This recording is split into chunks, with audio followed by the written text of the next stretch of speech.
another one of those.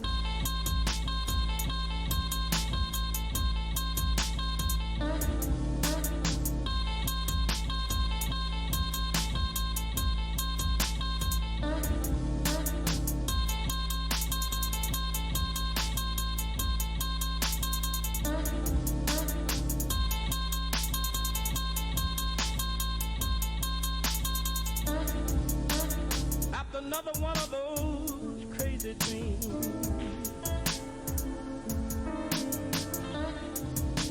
Everything is wrong, it's wrong, it seems. After another one of those crazy dreams.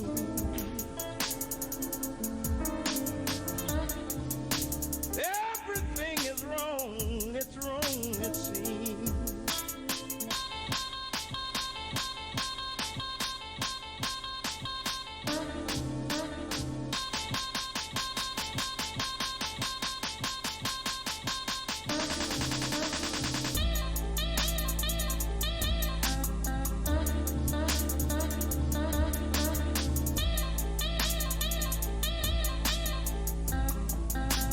Another one of those.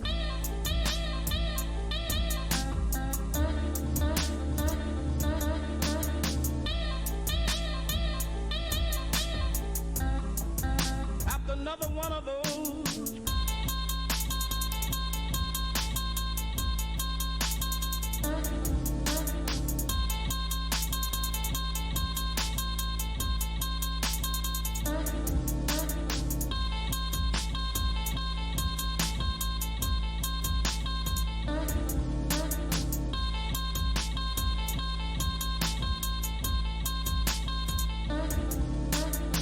Another one of those crazy dreams. Everything is wrong, it's wrong, it seems. After another one of those crazy dreams.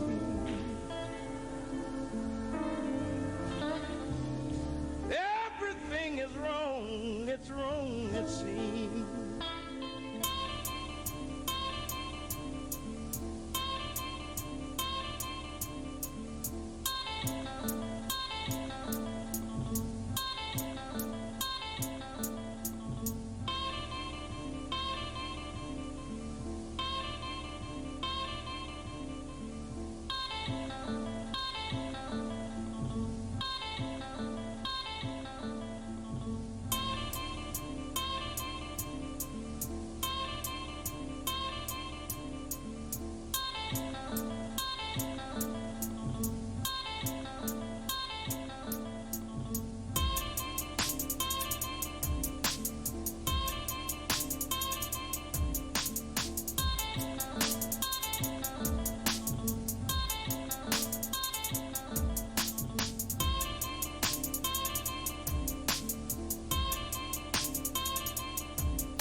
Another one of those crazy dreams. Everything is wrong, it's wrong, it seems. After another one of those crazy dreams. Everything is wrong, it's wrong, it seems.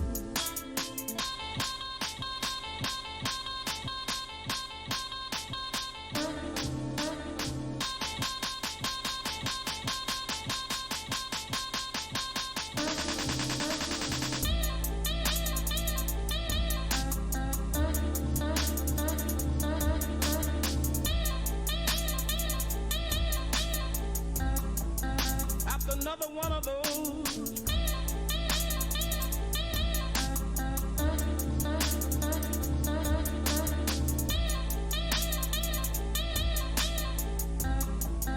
After another one of those.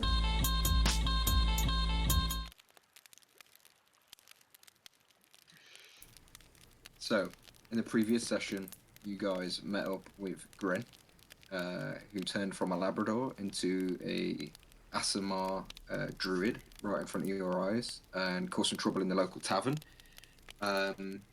And then, long story short, you guys came up with a plan to traverse over the Sword Mountains into the Crook Garden Forest, where Gren advised you that there is a location there where you can potentially help Shabazz and her curse.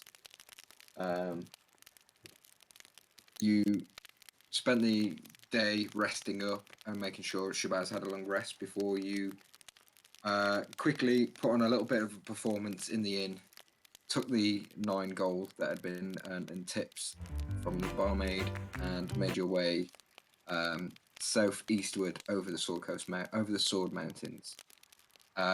Traversing the mountains, there was a couple of slight accidents, a couple of cuts and bruises, but no deaths. Resting at the top, as far as I remember, and then making your way down. And we ended the last session as you were on the edge, at the foot of the Stone Mountains, and coming toward the edge of Crypt Garden Forest. If you imagine, we've all seen Lord of the Rings, where they come out of the mountain and you can see like Lothlorien in the distance. That's kind of the image you guys are seeing at the moment, like this distant forest that looks quite inviting, especially for Gren, who has been here before. I think it is sort of nightfall as we left the last session, so you guys probably due a long rest after traversing the mountain for 6 or 7 hours. But we'll let you guys pick it up as you sort of finally get off the last descent and the ground starts to level out ahead of you into sort of low rolling hill land, less mountainous, more sort of open, sort of grassy plains towards the southeastern direction, towards the Crypt Garden Forest ahead of you. Probably sort of half a mile. So I'll leave it to you guys. As we're coming up to it, I'll ask Gren, if you've been in here before, you know this place, right? There's just like a giant spider, and he's just like... I'm like nodding, just like trying to get a bit of a response out of him here. He shifts back into his normal form, and he's like... It's, yeah, we're going the right direction. Is it far? It might be. I thought you'd been here before? Well, I have. Okay. Is it safe? Quite safe. Oh, okay. Safe to travel at night? Should we maybe rest? He's like looking at, like, 'cause you two fell, didn't you? Is that right? Yeah. Yeah. I'm looking okay though. Shabazz, I forgot what her HP was at last time. So we rolled hit dice, since the 2 of us did. Yeah, she's looking okay-ish. Her max HP is going down though. You guys have sort of climbed down from your last rest. It's been about 6 or 7 hours since then. It's kind of nightfall now. You spent the daylight hours coming down the side of the mountain. I didn't roll my divination dice yet. You haven't rested yet. We've had a long rest though, since my last long rest. Still haven't rolled them. If it's getting dark though, we might want to rest then. Yeah, we could camp. Pretty sure. You cut out, sorry, what?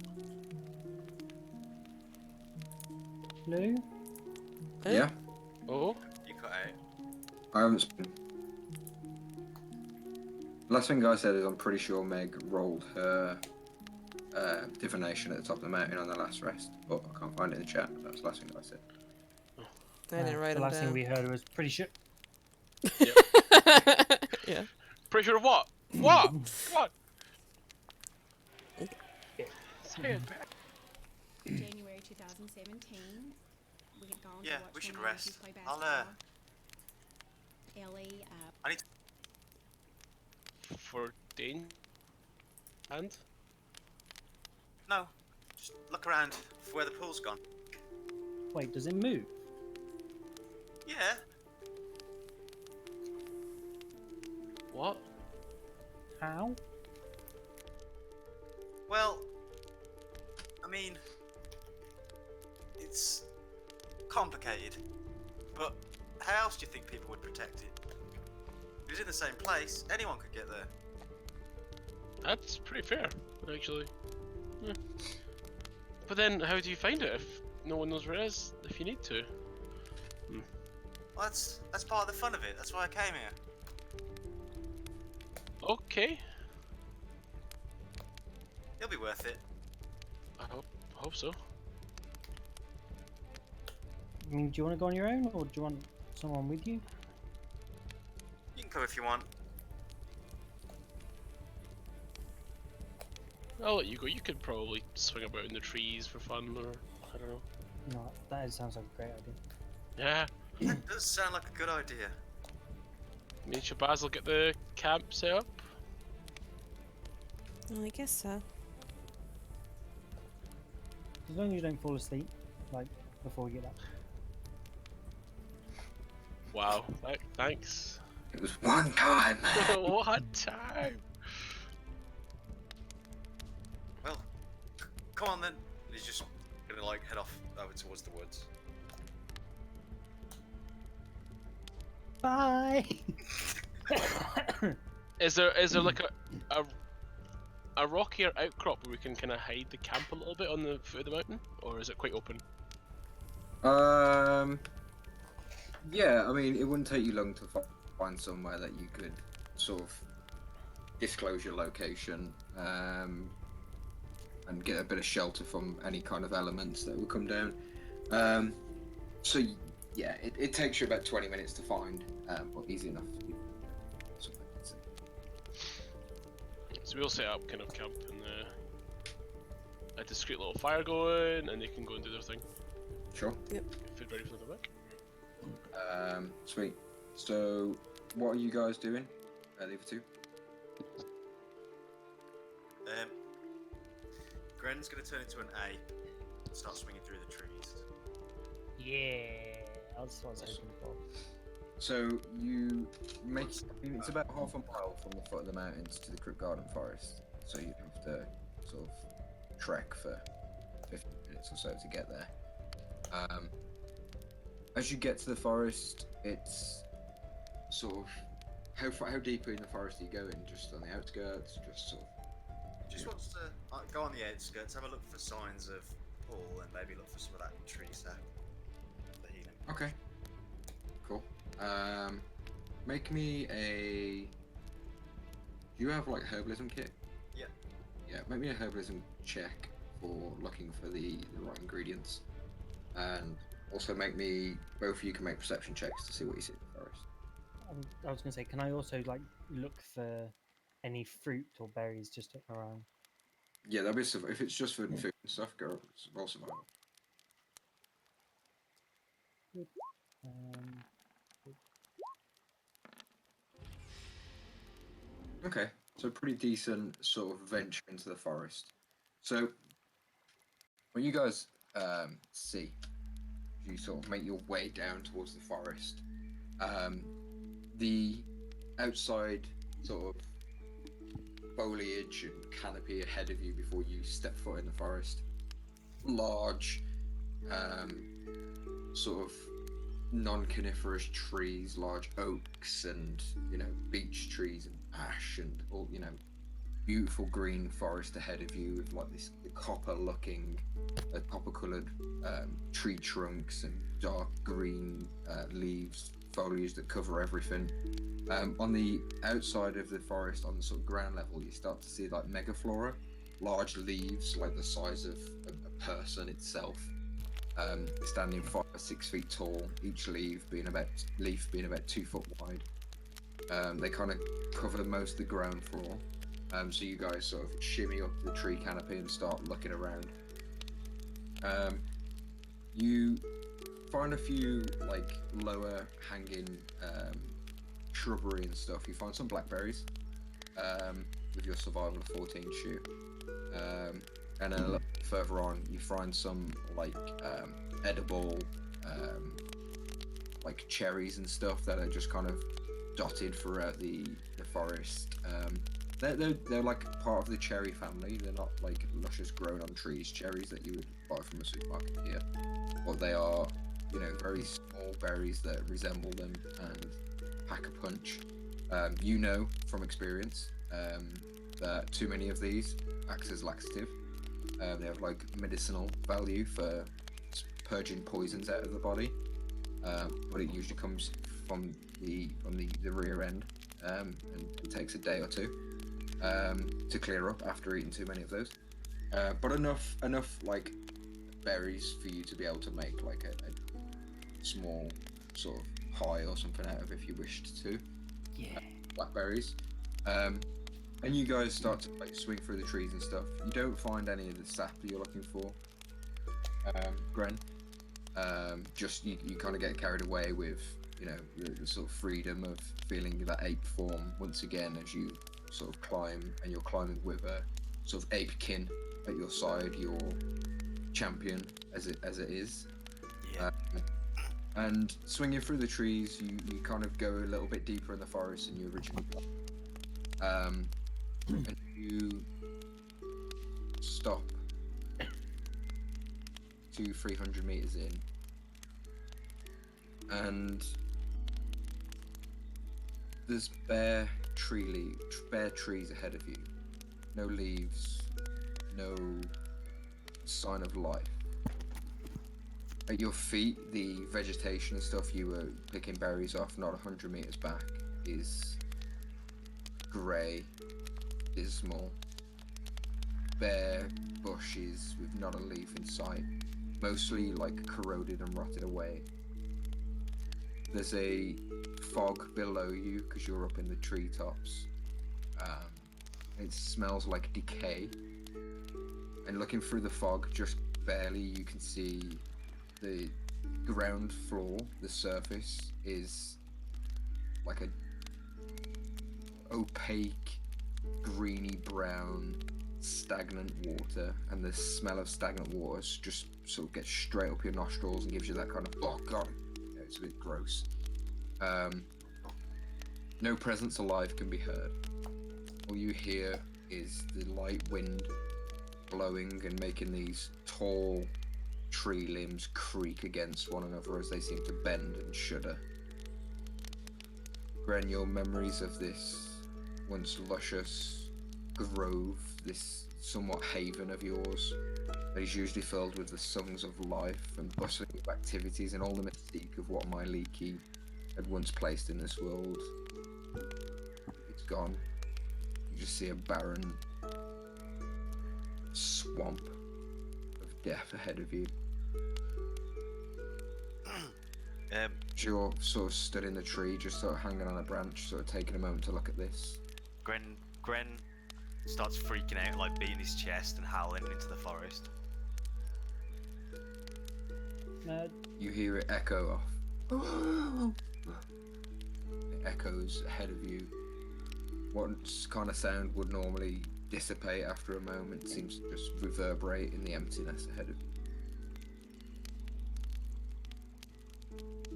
You're right there, mate. He's still like freaking out, beating his chest, probably like throwing tree branches at the dead stuff. Just as a thought, can I speak monkey? I don't know. I'm saying it's more your call. If he's changed into a monkey, can I speak monkey? My monkey form looks like this, so I don't know if that's a similar kind of monkey. Is there a language? I don't know. There isn't a specific. There's not a specific apeling language. I don't I think. think it'd be like I don't know. You can make that call. Do you think there would be a specific apeling language, or would they speak common, or like a broken form of common? Maybe, I don't know. You could choose, and then you could choose Mike if you wish to. Like that. I would say, if anything, then maybe it's like an old version. Like I can understand bits of it. Mhm. It's not like Latin is to English. You can understand Yes, a bit of yeah. Latin, but Okay.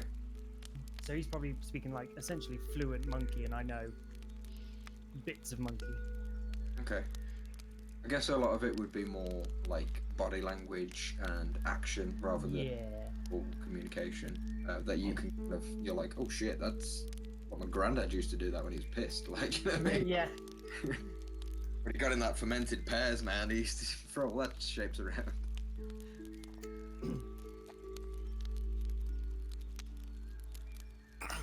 He's I suppose you'd understand that he's very Clearly unhappy. angry. Yeah. And that he's confused, and he wants to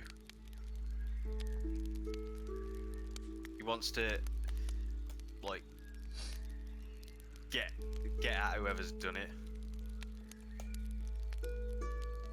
Right. You're bouncing on the branches, raging and snapping tree branches off, and I imagine this is like a full-on Planet of the Apes rage going off Yeah. at the moment.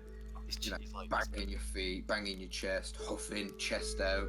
like challenging it to come and fight me. Yeah. And as you do this, Gren, in front of you flutters this pure white hummingbird. Skitters in front of you. It seems to be like looking in the tree for like plant life, like nectar. Floats ahead of you, floats around you, and then darts back into the forest where it's all dead. Seems to pause for a moment. Returns to you. Flutters around you. He'd sit on the branch, turn back to his normal form. As quickly as it appears, gone. Just floats off. Kind of get lost in the foliage that is still healthy.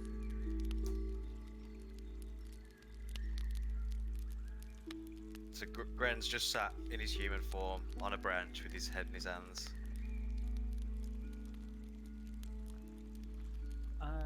I'll sort of climb over and sit beside him and go, so I guess this is not usually like this?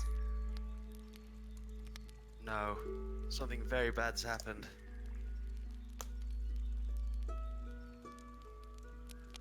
And it's not something that's, you said like people do something to protect this. Are you sure maybe this isn't just something they've done to protect it? I don't know anything about magic or anything down here. I'm just making a few guesses. Look at it, everything's dead. They'd never do this.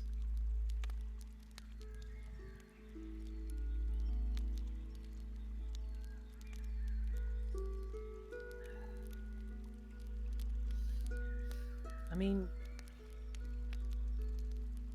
it can't be that dead. I found some of these. I mean, I understand there's not a lot, but... And, a bird wasn't dead. I assume a bird can't live in the dead tree? As you pull the berries out of your pocket and show him and say, some of these, you notice they've already started to ooze a little bit, like the juices from inside them are just starting to trickle down between your fingers. And they're like, looking at them now, they're not as fresh as they were when you picked them moments ago. Well, they were good.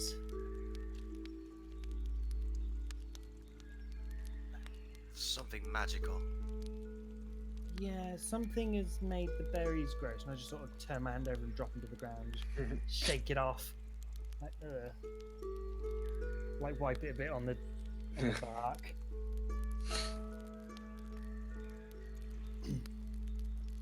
Well, actually, before I wipe it on the bark, can I just sort of take I don't know, a stray rag or something, and just melt it into there and just wrap that up and hold it? Now it's even more relaxing. Yes, you can. Yeah.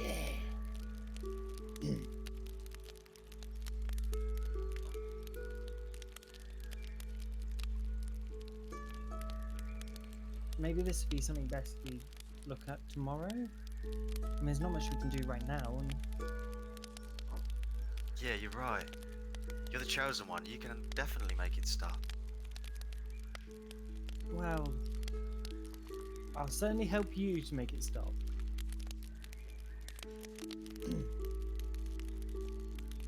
Okay.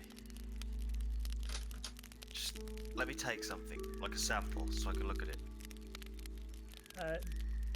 I just sort of look at him and look down at the mush that I just dropped on the floor. No, from the dead place. I want something so I can see what's going on. Oh. Sure, what? Go for it. I'm gonna ape up, go and grab, I don't know, something like a sample from the floor of the dead part. Sure. As you sort of make your way down the tree and at the sort of ground level where the sort of decay has spread to, there's a thick, like, continuous fog that seems to settle at ground level. It's milky in colour and stinks of rot and decay and stagnant water. And just being in the fog, it obscures your vision a lot, and you feel heavy, lethargic, tired. Concentration for a moment as you get into this fog and you breathe it in, you forget why you're in there. You sort of try and regain your senses. It takes you a moment. And you're like, why was I in here? Where have I been? And then you remember to take a sample and climb back up the tree. And as you sort of get into the fresh air and breathe again, your mind clears a little bit and you can refocus on sort of the task at hand, but just that brief exposure leaves you feeling a bit nauseous and slightly disorientated. Well, I know what that means. Make an edge check.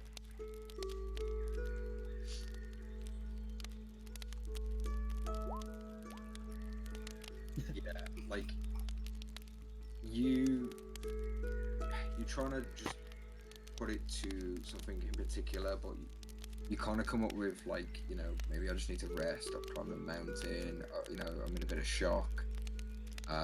You don't directly relate it to anything like that you can put an actual target on. You just kind of put it down to a few different reasons. Just like, I need to get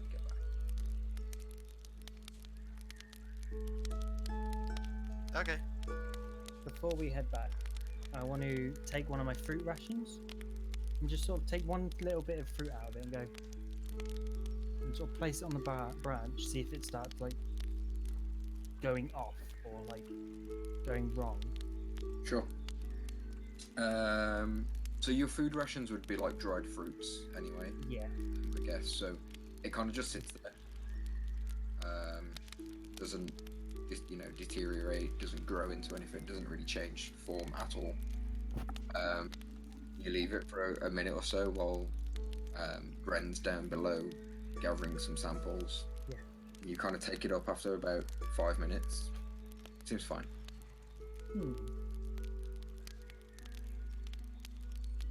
I'm just gonna drop it below and just not risk it. Oh shit! Boom. That was a raisin. What if I throw a whole banana? No, that's fine. Worms. Banana bomb. Oh my god. Nothing changes on it that makes you worried. Okay.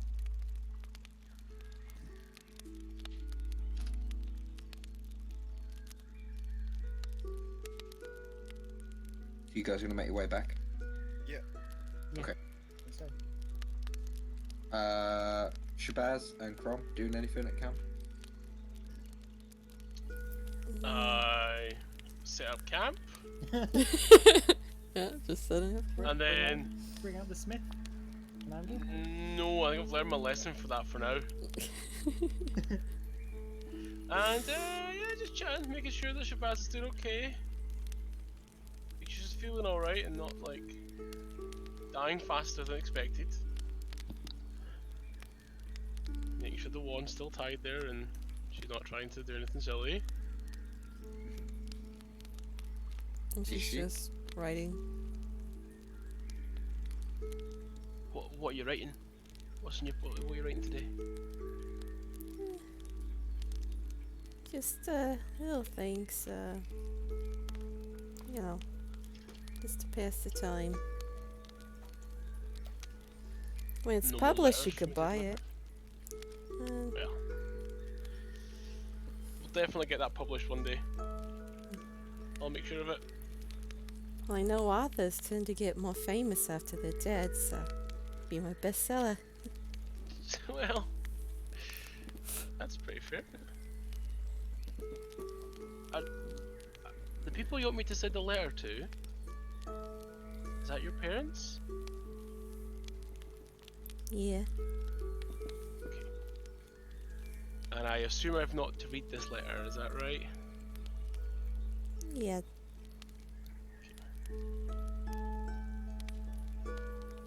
I'll make sure to get it if anything happens.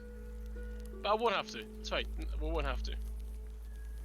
We'll find this thing, and you'll be back to normal and we'll get rid of this wand somehow.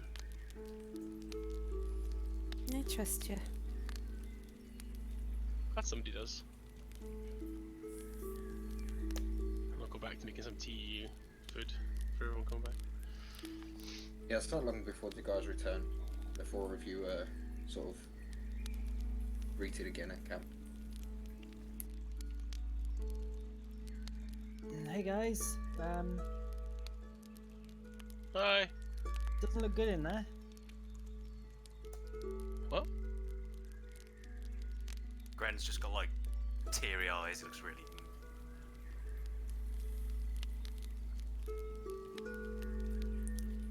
Next back. Shabay has returned. What? Where did I go? Don't know, you disappeared, you disconnected. Oh, okay, I didn't show that on my end. Granny, alright? What's up? Something bad's happened in the forest. I like look to shoot. Questioningly.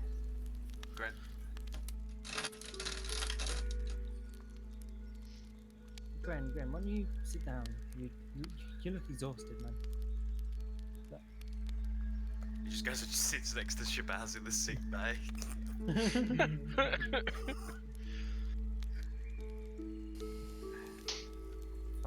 I kind of want to pull Crom aside a little bit, out of Shabazz's hearing reach. And just like, so a lot of the forest seems dead, corrupted or something. I picked some berries, they look fine. A few minutes later, they're turning to mush. Did you eat any of them? No, I kept some though. Can I see them? I just sort of undo this rag of like what's left of like a bit of maybe berry skin and ooze. I give them a little sniff and a look, and do they seem incredibly dangerous to consume, or? Make a nature or a medicine check, your share. I shall go for medicine. 15. Are you proficient in medicine? No. They don't look inviting to eat. The sort of decomposition and the kind of acrid smell that seems to be coming off them now just makes you feel a bit nauseous at the scent of it and the sight of it, and you know it's kind of that resemblance of like orc or goblin blood now, rather than juicy fruits and yumminess. Is the whole forest like this? I mean, most of it. What about this well? That's one I'd say, yeah. It doesn't look hopeful. Oh, Moradin's beard. I mean, we did see a bird, which, I mean, do you know the type of bird that like flaps really fast? Yeah, the hummingbird? I guess so. Did it make a humming noise when it flapped its wings? Like a sounded like a bee. Yeah, that's the one, yeah. Yeah, one of them. They're like blue colours, aren't they? Like, What colour is this one? This was pure white. No. This one was like white. what did it do? It flew in front of Gren, and then flew around me, and then flew away. Okay. So something can live in the forest. Well, yeah. And that's what I was thinking, like, I couldn't live in a dead forest. And, well, me not knowing birds very much, can that kind of bird live in a dead forest? I wouldn't think so. I think they mainly eat fruits and stuff. So surely there must be something for it to feed on. Maybe. But yeah, that's about as much as we learned from the trip. Oh god, I'm gonna see if I can put this rag in a vial, okay? Because it's In a really vi- starting to stink. Why do you want to keep it? I don't know, might be fun to give someone the shits. Or maybe kill them? I don't know. Well, I'm not talking about you guys. Oh, weaponized. Well, yeah, I might have to get Gren to help me, but maybe. Maybe leave Gren for now. Thanks, sir. Gren's looking at this really dead stick that he picked up.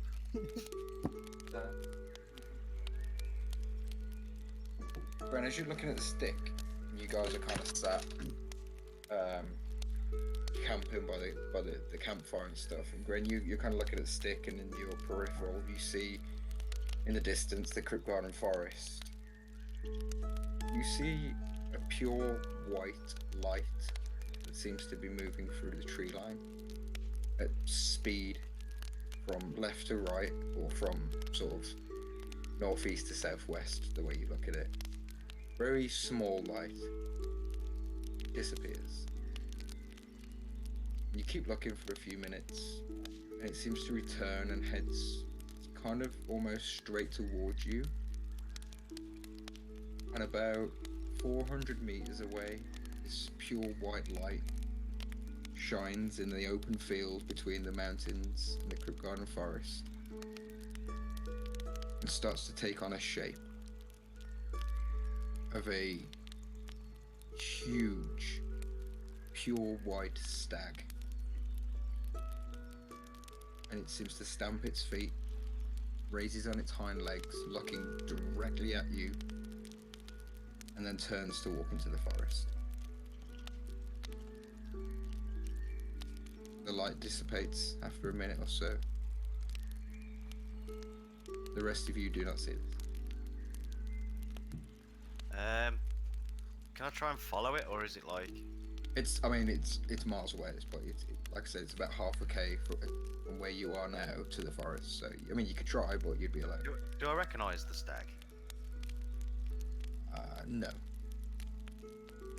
Well, at least it's some sort of hope. So, yeah, Gren's gonna try and can I try and druidcraft this stick back to life to see if that works? Sure. Roll me a wisdom check, like, because it's your spellcasting modifier. So. Nice. About 10 minutes of trying to force natural energy and life into this like branch of a tree that has no life inside it. A small mushroom forms. It kind of curls up this really white stem with like a little black tip at the end of it, and the little black tip starts to spread into about a centimeter wide, like mushroom cup of a light brown, almost verging on purple, like mushroom cap, and on the underneath it's got this beautiful pink and white like inside color. It's the only thing that you seem to be able to have grown from this. It doesn't look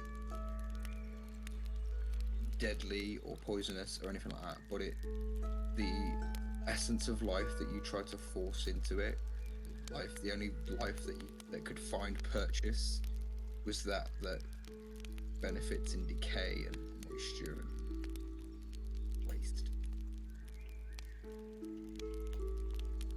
But it's still alive, right? Oh, it's still alive. It's much better, but you can see, you can gain from that whatever has happened to the forest is like a lack of life rather than like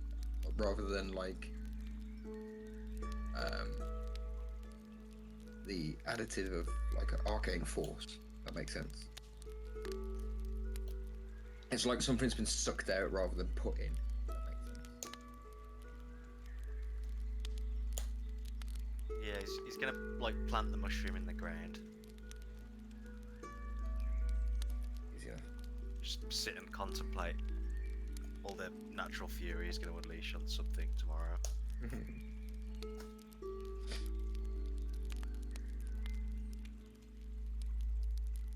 So you guys just gonna rest for the evening from here, or is there anything else you want to go through the party discussing, or?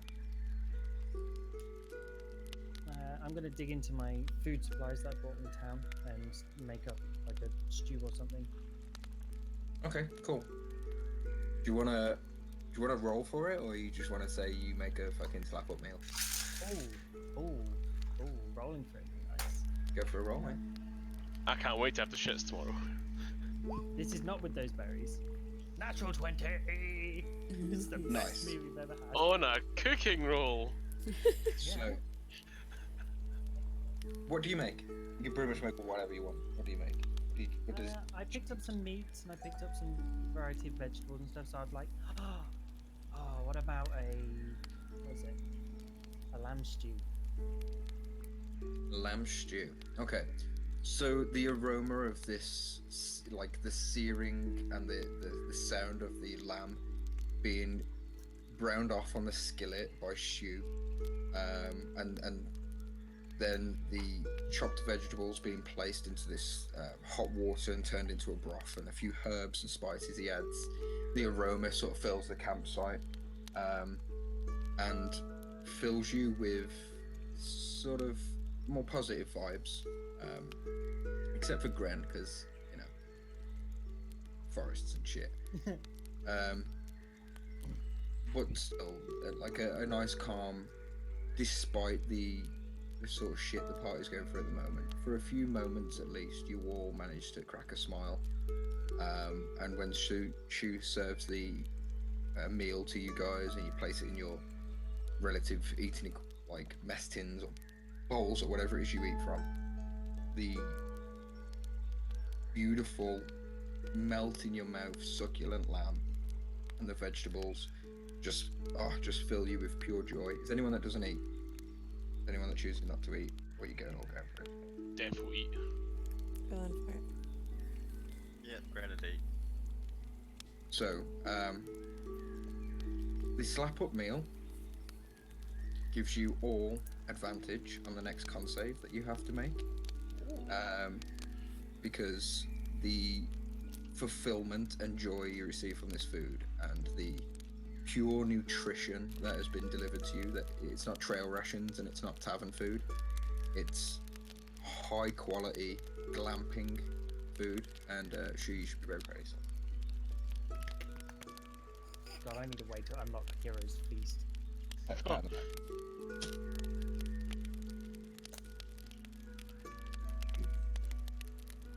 So, eventually though, you all succumb to rest for the evening. We'll breeze through this bit because, like I say, I've got to shoot off half 10.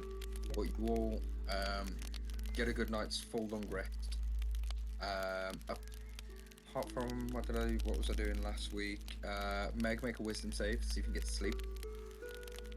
Shabazz.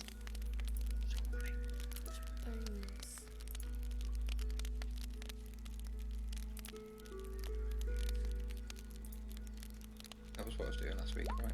So we can I think it's wisdom, yeah, 16. yeah, it takes you, half an hour to an hour to actually drop off with the visions and the images that the wand sort of forces into your mind, but eventually you drop to a full night's rest. And again, as the sun rises after your full rest, the images rush through your mind again as you're in that kind of semi-sleep to waking up mode. You wake up sweating, screaming in that hideous, unnatural voice that seems to protrude from you as you wake in the mornings. You kind of startle the rest of the camp. And again, you lose 1 point of max hit points. Alright.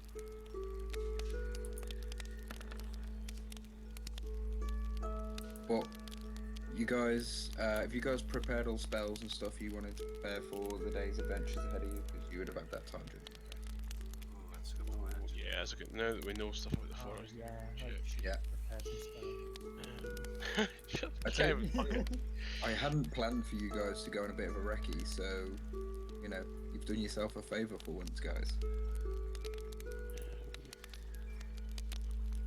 Yeah, I'm gonna take Moonbeam, bring the Radiant Pain. Bring the fucking pain! Shall I take Flurry of Blows? Or shall I leave that one today? Leave it, don't need it. It's a bit of a waste, that, mate, to be honest. Waste of key points, that. Take Action Surge instead. Yeah. Action Surge isn't fair. I'm going to do Mage Armor and then just go ahead and spend the Arcane Recovery. Get it back. Cool.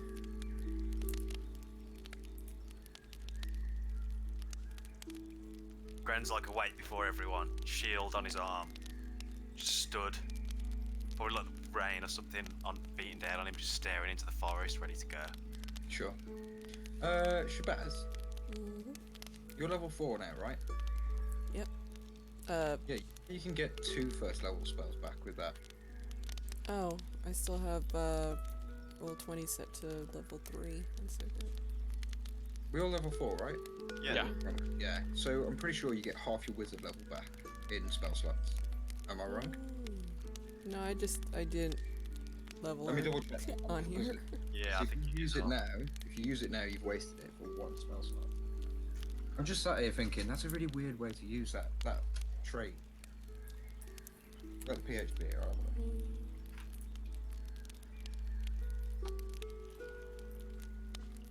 I wish I had more second level spell slots. So many things I want to use. Why won't it You level are up right, nicely? Luke. I thought so, yeah. Yeah, just open them. Well, I wanted to use my book, god damn it. Sorry. Ignore me. I can't be mad at you. I use all that stuff that you unlock for us all the time, so. Arcane Recovery, isn't it? Okay, let's try that.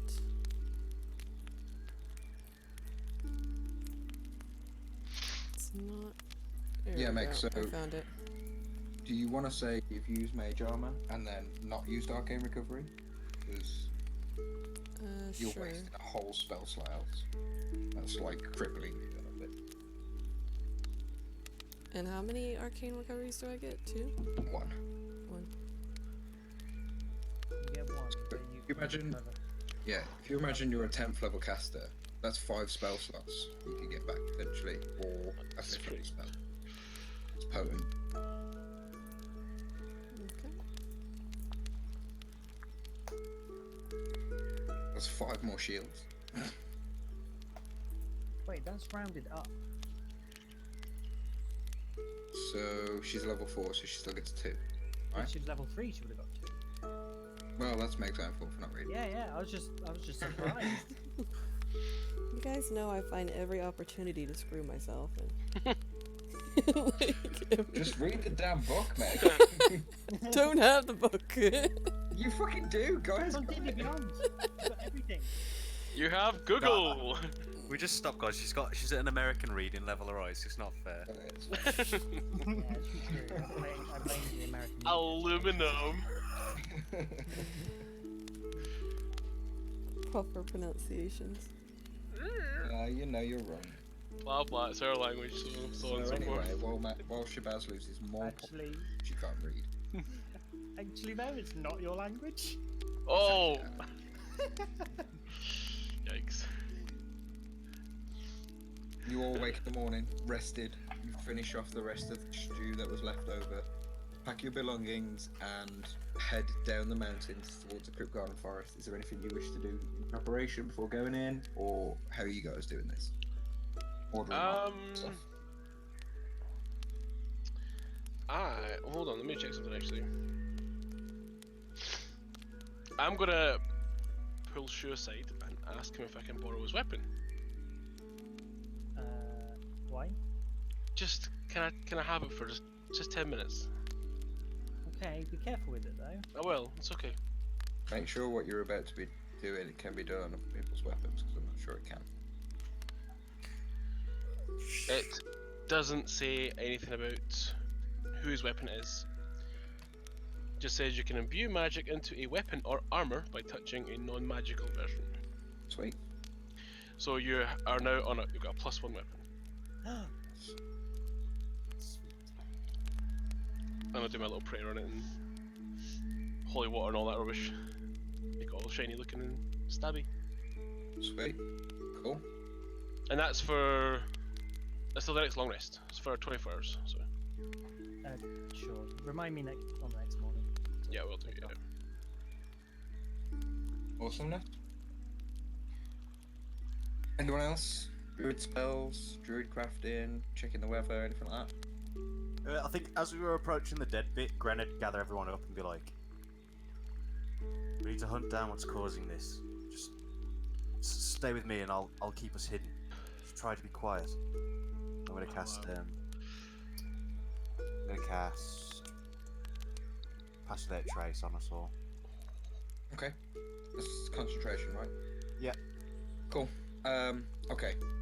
So, making your way into the forest, you go through the healthier part of the forest where you climbed the previous day, and it doesn't last for as long until you come to the barren, swampy, decayed element of where you've seen previously. It seems to have extended overnight, this darkness.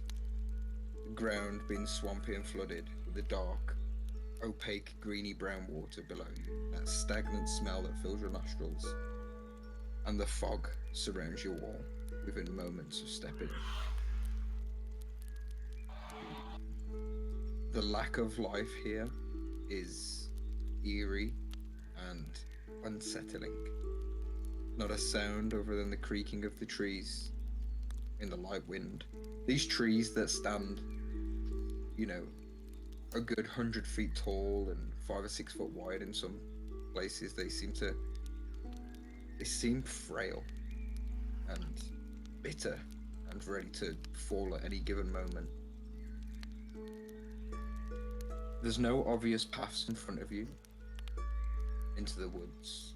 Nothing seems to stand out or give you any clear direction at all. And for a brief instant, Bren, you see that flash of light ahead of you, southwards. I'm gonna lead the group sneakily towards the light.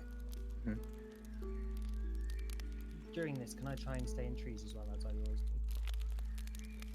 Yes, you can, for a short amount of time, until it just becomes to the point where the space between the foliage and the branches, that because they've all fallen and broken and decayed, it's near impossible to go from tree to tree.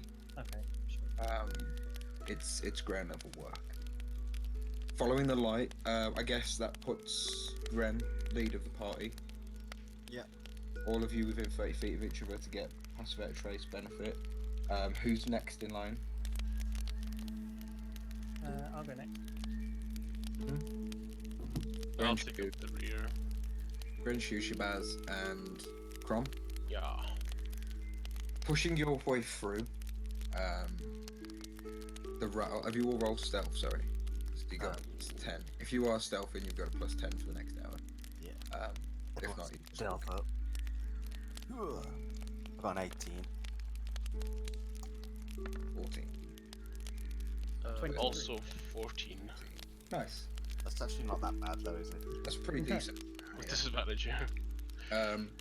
The slight rattle every now and then of Crom's armor just seems to muffle. Like, Crom, you're hearing it rattle and you're like, oh, fucking hell, that always makes so much noise. Getting paranoid. By the way, By the just, time it gets to your ears, it muffles out again. Go on, Gren. I was gonna say, while you're under the effects of this spell, your nose will tingle a little bit. Just like, it just feels a bit weird. Oh, during this then, Shu's gonna be like twitching his nose, constantly like, rubbing it and like. It's like you're rubbing right it about around. knees.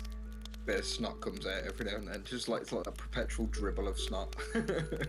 Yeah, it's just the like anytime there's a squelch in the ground, you hear a. It kind of has a reverse effect. Makes everyone sniff and sneeze. Yeah. But you know, you guys make your way through the forest at half pace because you're stealthing, and following the light on this pathless track, you eventually come to water. Light flashes in front of you, Ren, deeper across this water.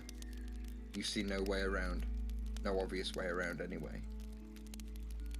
Its murky green depths look uninviting and cold, but the light bids you on through it. Like underwater or oh. No, just like as if you gotta go through the water to get to the light, or over it if you can walk on the light. Oh, I'm not high enough level to go full Jesus yet, though.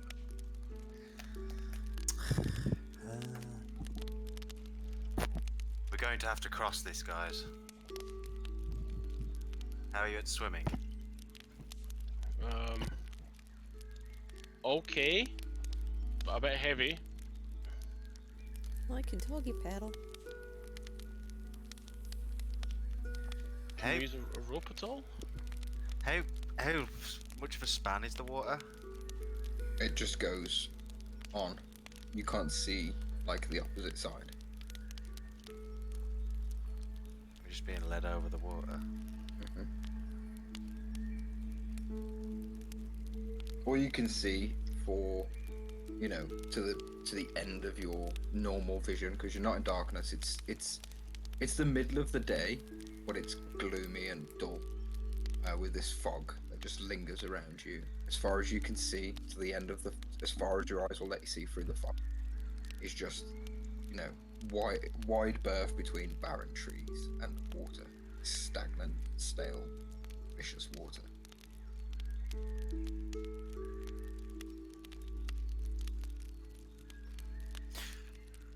I think I can get us across, but you're just gonna have to trust me.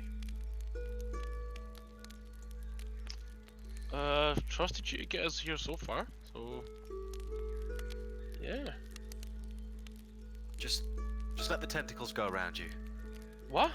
I'm gonna jump into the water and turn into a giant octopus. Yes. Yeah, easy enough for you to do. I want to Oh. pick each one of them up in like my tentacles and start carrying them over. Okay.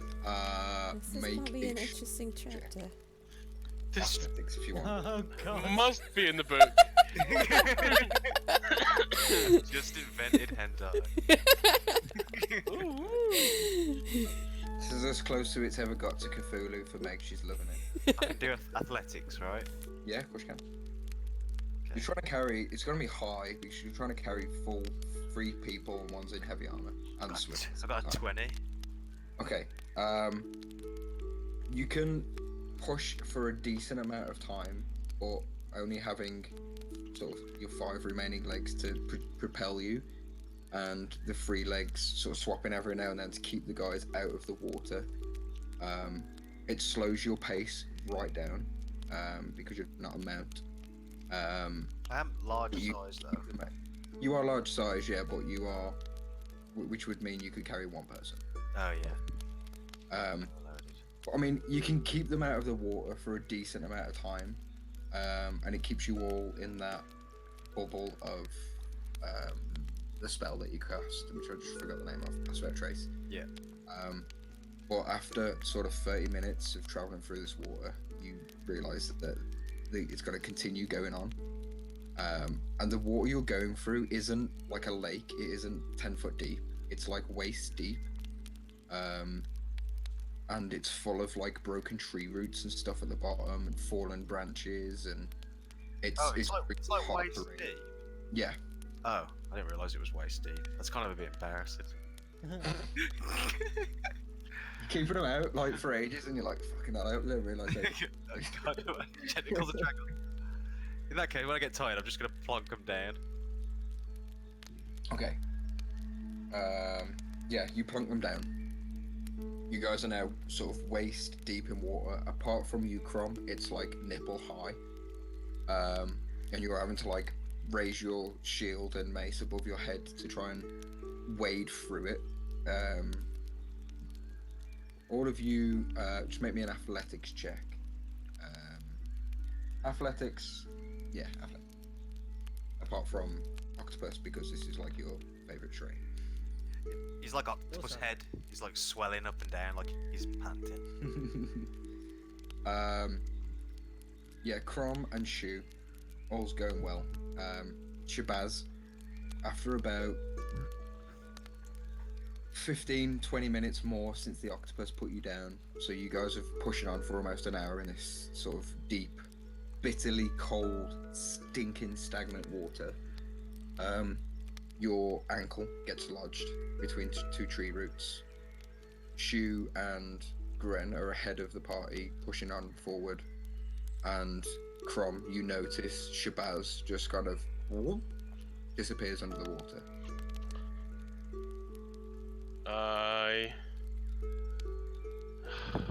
She's about 15 feet. Well, she's about 10 feet ahead of you because you guys are in step close. And I'm holding my stuff up above the water. Yeah. I shout at the other guys to come help, and then I try and go under, see if I can see her, grab her. Yeah, you two at the front, Shu and Gren, you just hear Crom sort of call for help, and you just watch him kind of whoop, like submerge underwater, looking around. You don't see Shabazz or Crom. Go and octopus glide over to where I saw Crom go down. It takes you like 5 seconds to get there. It's like part of your movement. Because you can just about see through this water because it's very dull, but your sort of natural abilities in your animal form, you can see Shabazz is kind of just like holding a breath and closing her eyes and trying to kick away and fight out of this 2 tree branches that seem to have surrounded her leg, and you just go ahead and wrap your tentacles around. No strength check needed because it's weak broken wood underneath, and you just kind of peel it apart and help her up. And Crom, you watch, you kind of just get the feel. You can't see under here, but you kind of feel the movement as Shabazz goes up, and you come up to the surface as well. Take a big deep breath, Shabazz. Like you are now, you've been submerged completely in this water, and so have you, Crom. I need you both to make me... Oh shit, where's my notes? Excuse me, 1 second. Both of you need to make me DC 14 charisma checks. Don't know why I called you the DC. I just read it. Wait, so it was me as well, wasn't it? Yeah. Yeah.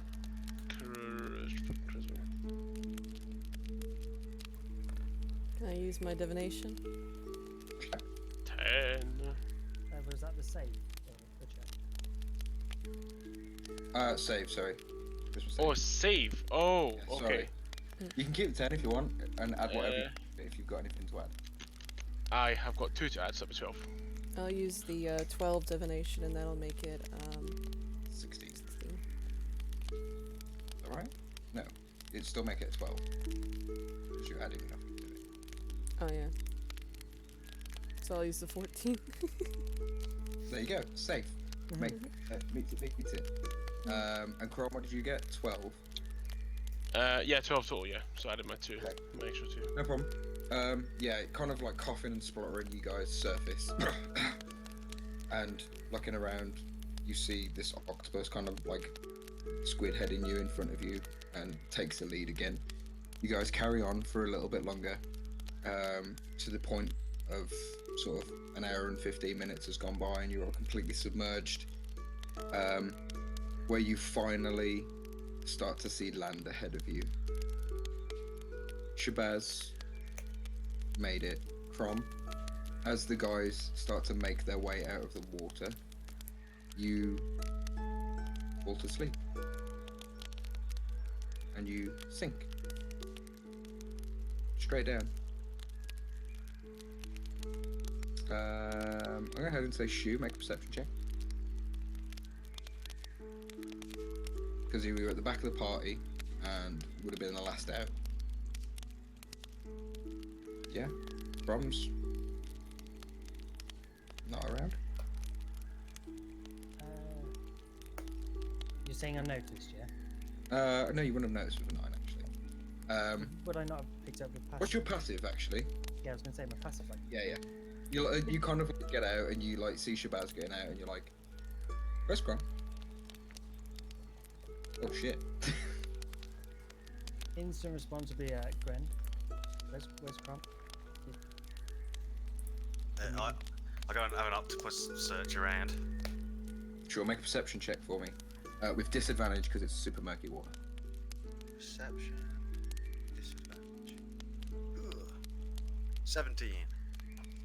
Yeah, it like the better part of a minute, and you find Crom. Completely unconscious.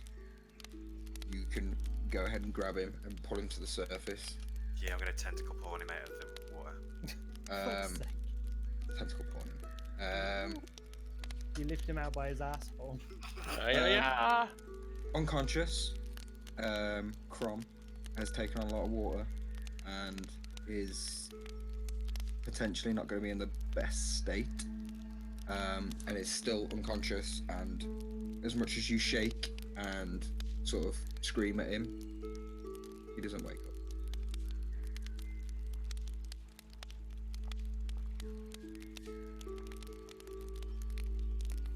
Let's see what I got. Can I do a medicine check on him? In your octopus form? Oh no, I'm gonna turn out of octopus form now. No, Okay. Yeah, you kind of like looking at him, you kind of shift back into yourself. Go ahead and roll a medicine check. Nice.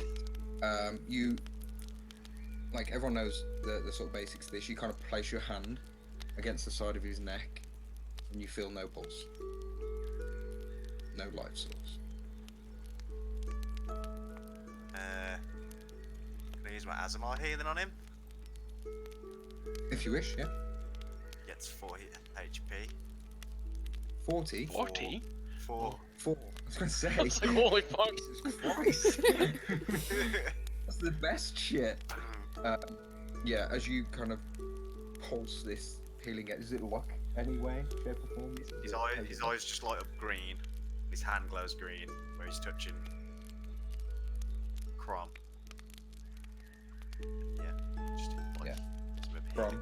this burst of life hits you very much like a defibrillator hits your heart, and you kind of like you cough up and splutter all this brown vicious liquid all over the floor.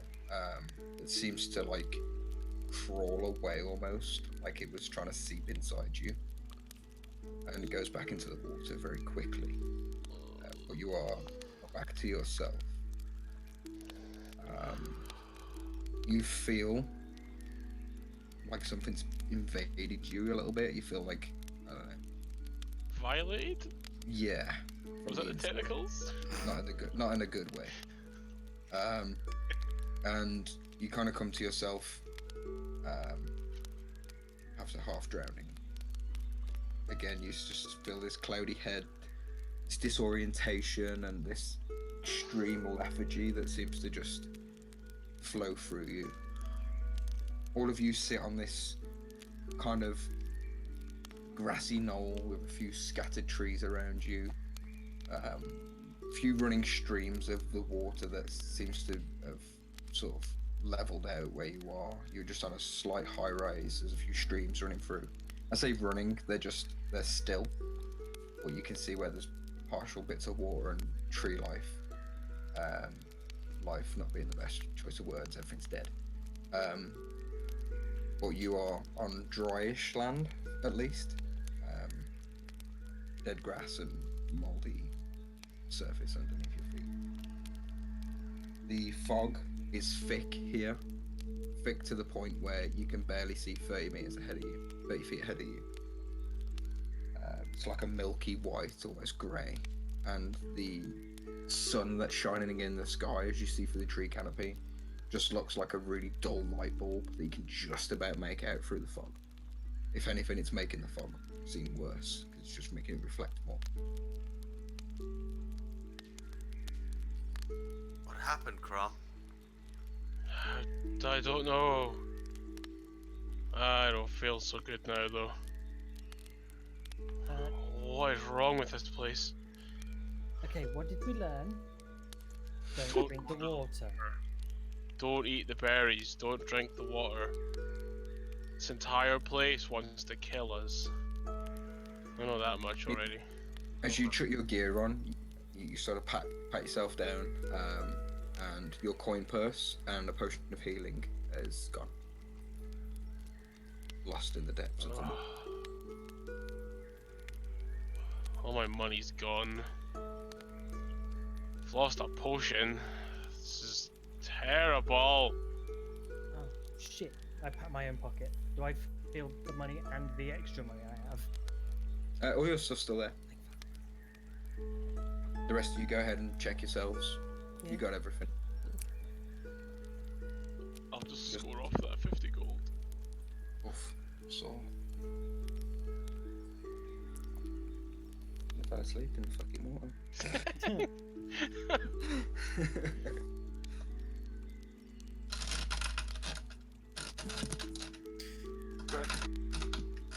Gren's gonna pull out a bottle of green liquid. There's like a label on it of a love heart, and hand it to Cromwell. Is this alcoholic? No, it's a healing draft. Hold on to it. Thanks.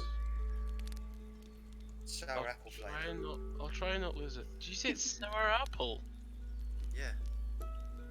I drank a liquor once, tasted like that. Oh man, Don't waste it. delicious. I could do that.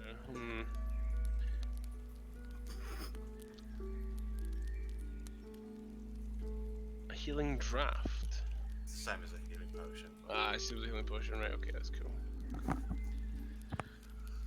Who disconnected there? Music box. I'm working on it. Oh, okay, cool. I'm working on it. How long have we been going at it now today? About 10 minutes. About 2 hours. 2 hours. Alright. Do I, I'm gonna... Gren's gonna look around and see if he can see his little light. Make a perception check. Perception. Go. Jesus Christ. 8. You have a sort of wander around looking for the light. You haven't really communicated this to the rest of the party, so you kind of break off for a moment and sort of wander around. You don't see any light, and you don't notice anything until a split second goes by, and you just hear a as 1 second.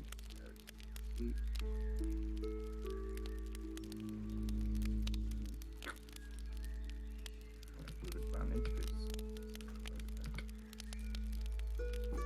does a crit hit. Why do I always crit on Mike? Yeah. That's so bad. As you take that much damage. 26. Sweet. Nearly dead. The rest of you just see this huge tree just looms over Ren's sort of body, and you're also forced 10 feet away, which I'll show you in a moment, as this swinging branch just creams into Gren and sends him flying across the ground, kind of rolls on the floor. I'm going to bring you on a map, and we're going to roll some initiative, guys. Rip. He's a druid, he's got like V shapes and everything, don't worry about it. I've also got 4 hit points now. And cure wounds, come on. Right, so. Turn order. I'm going to bring your tokens on here. Gren, you're going to be 10 feet away from that, guys. You're going to be like here, under this tree. Shabazz, you guys should. And you guys going to be down here. Shabazz, have you got Motu with you? You haven't mentioned it yet, so. Yeah, he's with her. Sweet.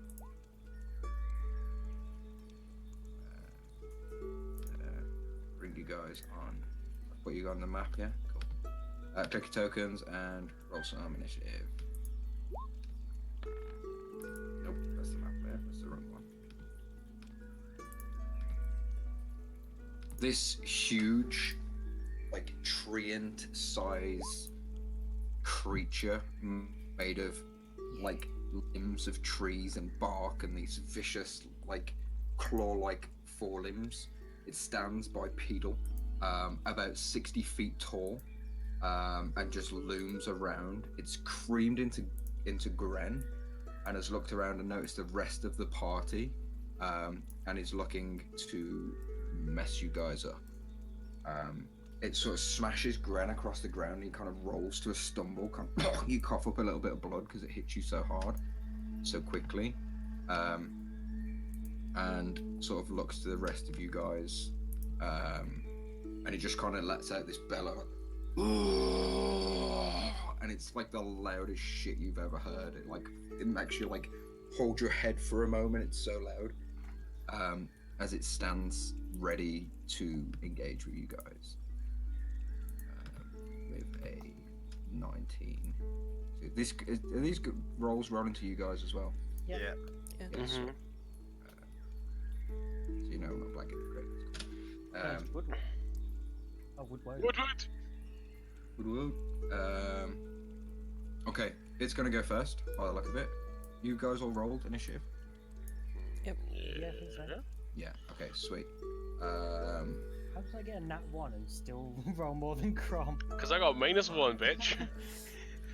20, 25, it's gonna come to here. Could it get to there? To here. And on its turn, it's gonna swing away old Shoe for a club attack. I thought trees were 16 to hit. Does not hit. As it just kind of swings, you kind of jump, do like a backflip, land on your feet, like away from its swinging clawed forelimbs. As you look up, you just see like the tallest creature you've ever seen, Shu, and you just kind of look up at it and like, wow, that's really, oh my god, I need to run. But that's its turn. Shabazz, you're up. Alright, I'm gonna use the Glove of Scorching Ray. Nice. Boop. 23. Oh yeah, that hits. First one hits. 5. Okay. And it does have 3 of those, right? Boop. You do That one doesn't hit. Second one kind of misses. The first one hits it and spins it, so the second one kind of goes behind it. Distance. 16. The 16 just kind of brushes off its shoulder and kind of like hits the damp behind it. So one hits and one hits, one misses, and the second one hits but doesn't beat its armor class. Okay. But you see where it's hit, just kind of like erupts in flame for a moment, and it kind of bats it off and kind of rubs itself against like this like dead tree next to it to try and put out the flame. You can see that was very effective. Okay. Do you want to move? Yes. I know you I do. would be able to move off the map, but. So I You guess can move 60 feet back if you want, but I'll move about. I can move 60 feet. 50, 30. Our brain hurts. Brain 30. No. I'll move over here. We can say you're off the map if you want. We can just sort of fear reminding. I'm It's not an going issue into if the you want. darkness. Which is water. Actually, you can't go that way. I remember now because it's where the swamp is. So Okay. you can go to the water or you can go there. And Motu, anything? Yeah, Keeping he's with you? just staying on my head. Okay, cool. Sweet. And at the end of your turn, Shabazz, it's going to take a legendary action. Else, yeah. And it's gonna like it jumps up, brings its knees to like where its chest is, and then kind of like cannonballs the ground. So Crom and hold on, I gotta measure this shit. Shabazz is just out of the range. Crom and Shu, I need you both to make strength checks first. Strength saves for me. Strength save.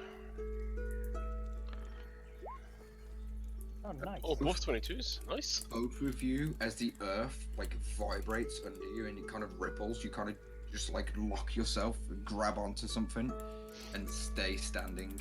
I grab onto the nearest tree, which happens to be him. Yeah, you kind of grab onto him like, woof, oh shit. Yeah, he was trying to knock you prone with its legendary action, one of which is. That brings us to Gren. So the others are like the opposite side of this tree monster to me, aren't they? Yes, yeah. It's like as it goes down to his knees, you just see Gren with green spectral wings flying up into the air with a big ball of green fire like above his head like a beach ball. He just goes like ah, like really loud, and then throws the ball down onto the tree. Flames. So I'm going to use Radiant Soul, and then I'm going to use Flaming Sphere. Is Radiant Soul bonus action? Yeah. Yes, action. You can use your action to release divine energy within yourself. No, it's your transformation lasts for 1 minute. Oh, you You end can it. use your action. It says Oh, you can to unleash divine energy within yourself, causing your eyes to glimmer and two luminous Oh incorporate. shit! I misread it. I thought it said bonus action. We'll let it be a bonus action because I think that's like the whole reason to be an ASMR, and it sucks if it's an action. At least it says bonus action to end it. Okay, so I fly up and Flaming Sphere. Okay. So Flaming Sphere is Let's go with Radiant Soul as a bonus action and see how it. If it's OP as fuck, then we'll stop using it that way. But let's give it a go as bonus action. It's cool. Yeah. so 6 fire damage with Flaming Sphere, and that's a dex save, I believe. Okay. Shit, I was just literally about to take the damage off. I am doing that. So. Yeah, it's a dexterity saving throw DC 14. 7, so full damage. Yeah, so it takes 6 fire damage and 4 radiant damage. Oh, nice. So that'll be.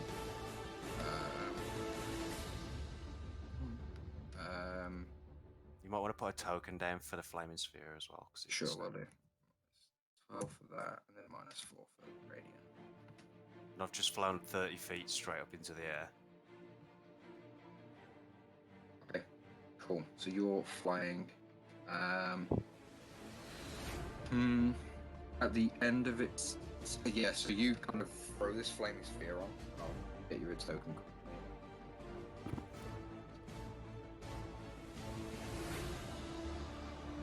Mike, Yeah. if you click on your token, you know those like debuffs and stuff you get. Yeah. If you hover over the wings and press number 3 on the keyboard, you put 3 next to the wings so you can max everything. I guess you're putting that there, Mike. Yeah. What do I do to do the wings? So on your debuff thing, hover over it and then press the number.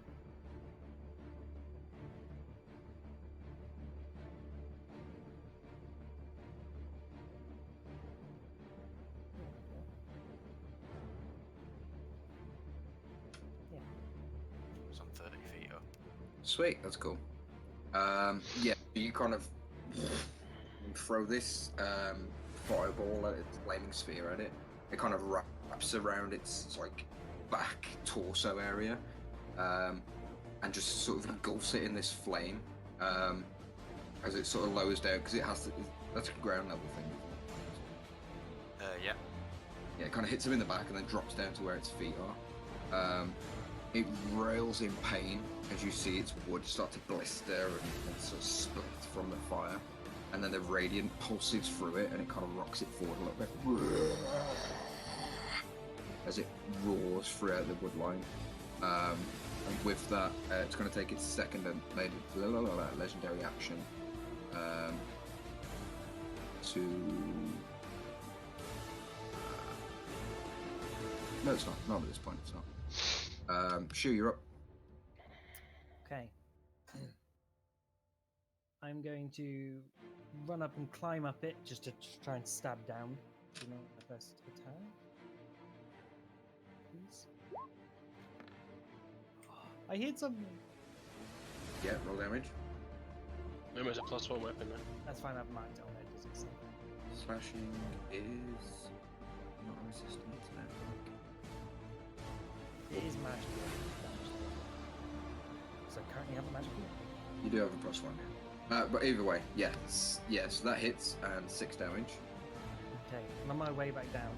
I'm gonna see if I can slide down the back of him and try and kick one of his knees out with my bonus action attack, followed by a flurry of blows to try and make him go, if I hit. Sure. 23, Hits.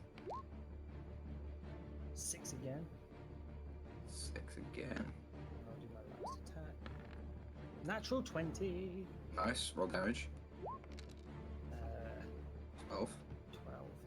Is that bludgeoning? That's max damage. The bludgeoning damage is half because it's resisting bludgeoning damage. Just so you're aware. That's fine. Wouldn't have been 6. It would have been 3 and 6. so.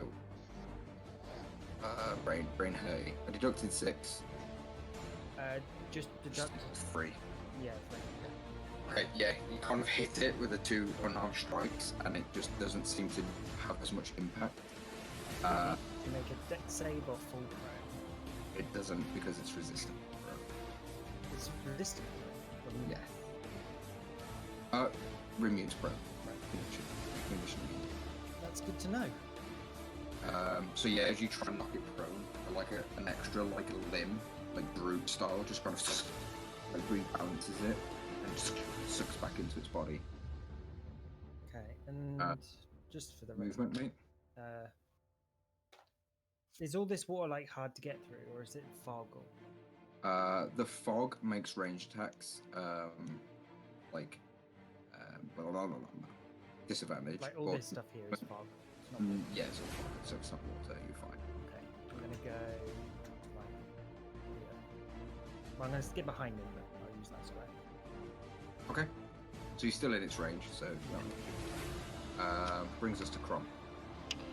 I am going to start off by moving a bit closer to like here, so that everyone's in range, and I'm gonna cast Bless at 2nd level, so everyone is blessed.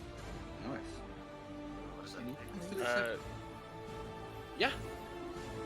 If I cast it 2nd level, it's an extra person. Oh, I thought you could do 4 from first level. Sorry. No, it's 3 from 1st level and then 4 from 2nd. Okay. So we've all got Bless, which is an extra D4 to attack and saving rolls. Nice. I'm then going to bonus action healing word. Oh no, Gren's too far high. He's too high, isn't he? Which you can't do. He can't get Bless either, actually. You can, if you've used Bless, you can't healing word. Oh, of course. Yeah, you're right. Can I bless him though because he's so high up? So 30-foot range. So really, he's like far too high. He's like 60 feet away. Right. No. So yeah, I'm. If it flies, it would be like 45 feet. Wouldn't it? Yeah, because it's angled. Yeah. Right. So I'll just do bless at first level for the three of us then. Okay. On the What ground. about Motu, man? Why did I forget Motu? Can fucking Motu. Oh well. Don't do it. Don't worry about it. And then I'll just take. Oh no, that's me. Actually, that's me actually because bless is an action, so I can't attack. That's me. Sweet. At the end of your turn, it's using its second legendary action this turn to again try and kick fuck out the ground to knock you both prone. Earth Stamp. I typed this up myself, so I know what it means, but it might be worded incorrectly. Well, it's pretty much slamming on the floor for anyone within 20 feet. So Shu and Crom make a strength save for me. Maybe we got bless as well. So Okay, so add a, is it a 4 or a D4? a D4. Oh, I might need that. So Crom, you're safe. I've saved anyway. Oh, there. I'm always safe because I need to Shoot. fight one. Shu, you're safe. Just. As again, you kind of grab its leg, like, oh shit. The bless! Absent-mindedly, like, reach for a tree, quick! It's fucking earth-shaking. But yeah, that's its legendary action at the end of Crom's turn. That brings us to hit its turn. So it gets its 2 legendary actions back, and is gonna step 5 feet this way to get away from the fucking fire. Attack of opportunity! 5 feet this way. You go ahead. Where is it? I also get an attack of opportunity. Yeah. 5 feet this way. You wouldn't have because you were 5 feet away because it was here. You were 5 feet away from it. It's kind of hard to tell with the squares. Well, you would be in like this square. So this square. Okay, it that's needs to fair. be. And if you were there, then it would have attacked you.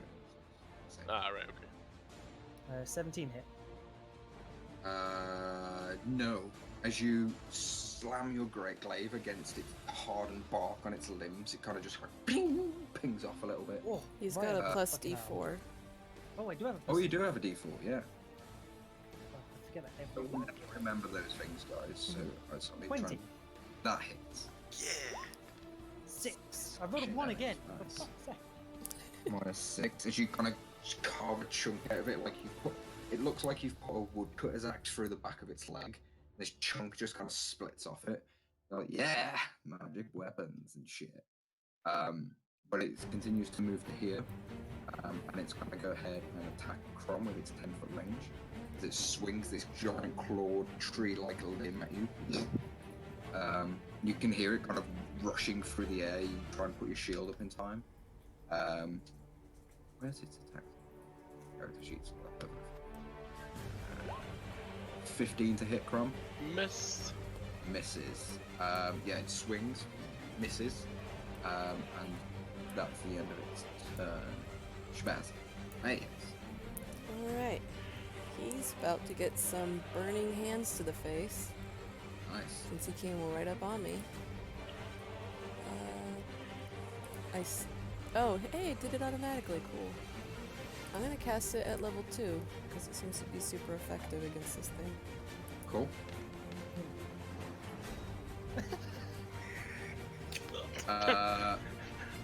It's also gonna I'm use- quitting. Bye. it's gonna use- Is that that's a deck save, isn't it? It is. Okay. Yeah, so minus 12 damage.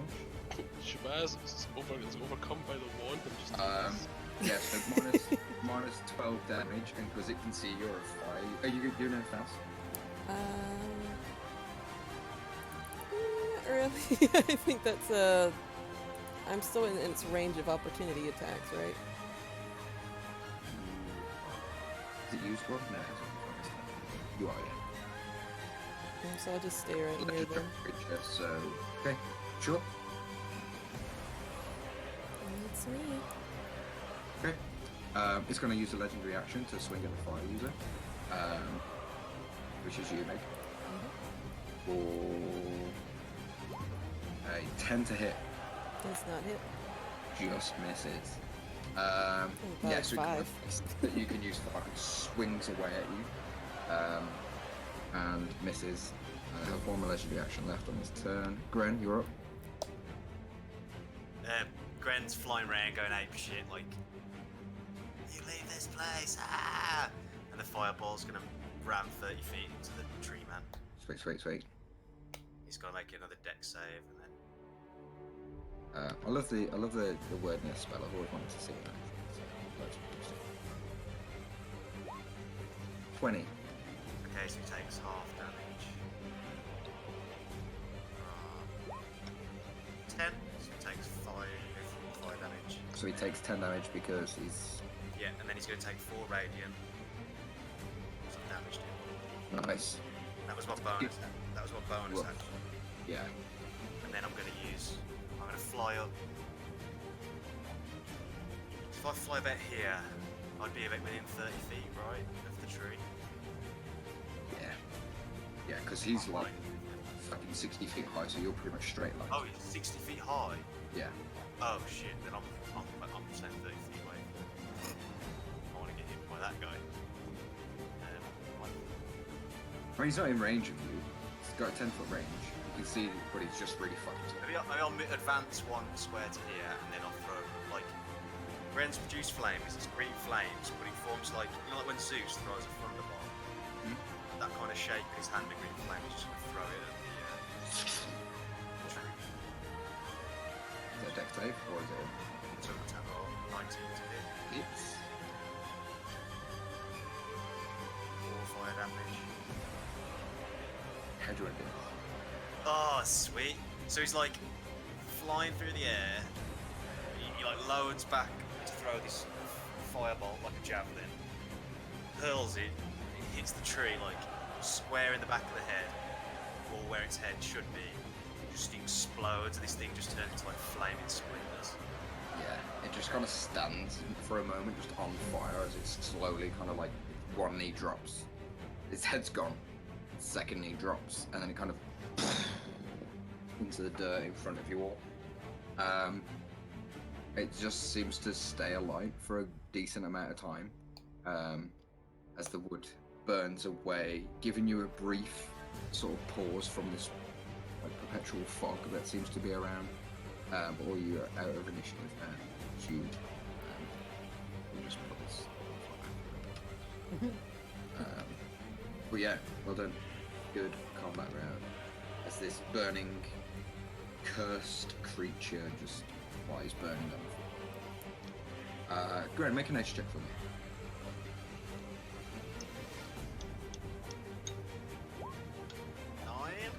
9. Yeah, like little bits of memories of stories of tree shepherds. You never knew they were evil. You're like, oh, I always thought they were good guys. It's a shame. Yeah, he's gonna. He's just like flying down, like looking at it, kind of angry. Then he's gonna slowly like float down to it. Cool. Like fall to his knees because he's nearly dead. Run on over. I always crit on Mike. It's the... Just like start the combat, 26 damage. And he's dead. I said that. First- Oh, I'm like, fuck's sake, I've killed him oh, again. First combat. The dwarf's too far to get to him. I'll fucking kill him again. He's gonna land in the ashes of this tree creature, and like try and hug some of the branches and be like, "You were never meant to be like this. I'll get them. I'll get them." And then he's just like bleeding from the back of his head and neck. Yeah. Like one of your eyes feels like it's fell out its socket slightly, and you've got it's like all blooded and bruised up. The fuck. And Get away. his wings just blink out, and then he looks fucked. She's gonna dash forward just to catch him in case he just falls. Before he like to sort of catch him, so he's He's I going, just they got the tree shepherds. They got the tree shepherds. and I quietly walk up behind him and just put my hand on his head, and then I'll give him a healing word. You just feel like a burning sensation right on the back of your head. 4 total healing, yes. How do you feel? You're good as new. And there's still an obvious gaping wound there, but I've tried my very best. Like, it clotted for about 4 seconds and then just started to bleed. I need time to rest. We've just... Do we have to rest here? This place is horrendous. Yes, we've got the anti-Meg.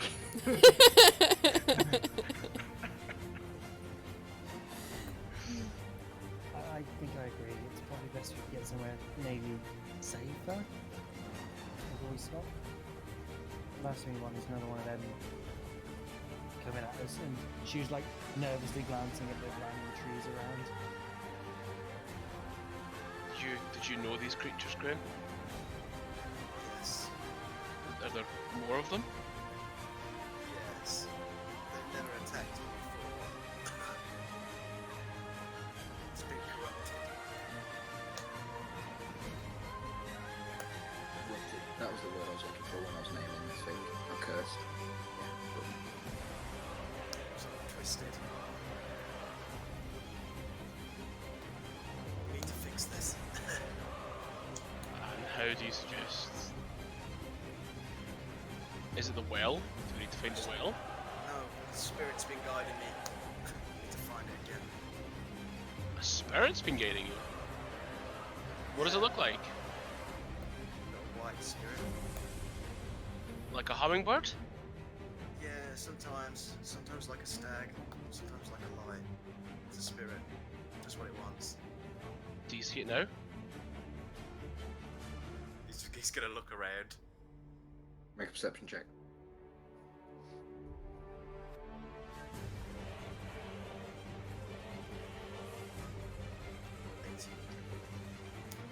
As you look around, a bright light, like a halo, seems to surround Crom's head. You're like, for a minute, the light that permeates from around Crom makes him look angelic and godly. Then you're like, oh shit's behind him. I strike a pose! And in the distance you see the light fluttering now to like a northeasterly direction across this drier land that you're on. Once it realizes it's gained your attention, Gren, you hear a voice in the back of your head. Guardian, hurry. It's over there. And then the light, like a lightning bolt, heads northwards. We need to head north. Turn north. We need to head northeast. Well, which is it, one? Northeast. Definitely northeast. Well, I think he really needs some rest. We're Just coming need to- now to, catch myself up. Let's get a bit clearer first. Well, I'm gonna put my arm try and so I've got his arm over me, so I'm supporting most of his weight. For sure. Brent's just gonna look over his shoulder at the dead tree shepherd. Like, look really sad. The flames are starting to disperse from its body as the lack of life in the wood the wood is so barren it's failed to take a flame, and the moisture and the fog surrounding the area seems to, as you're walking away and looking back, the fog just seems to chase you almost, and you finally lose vision.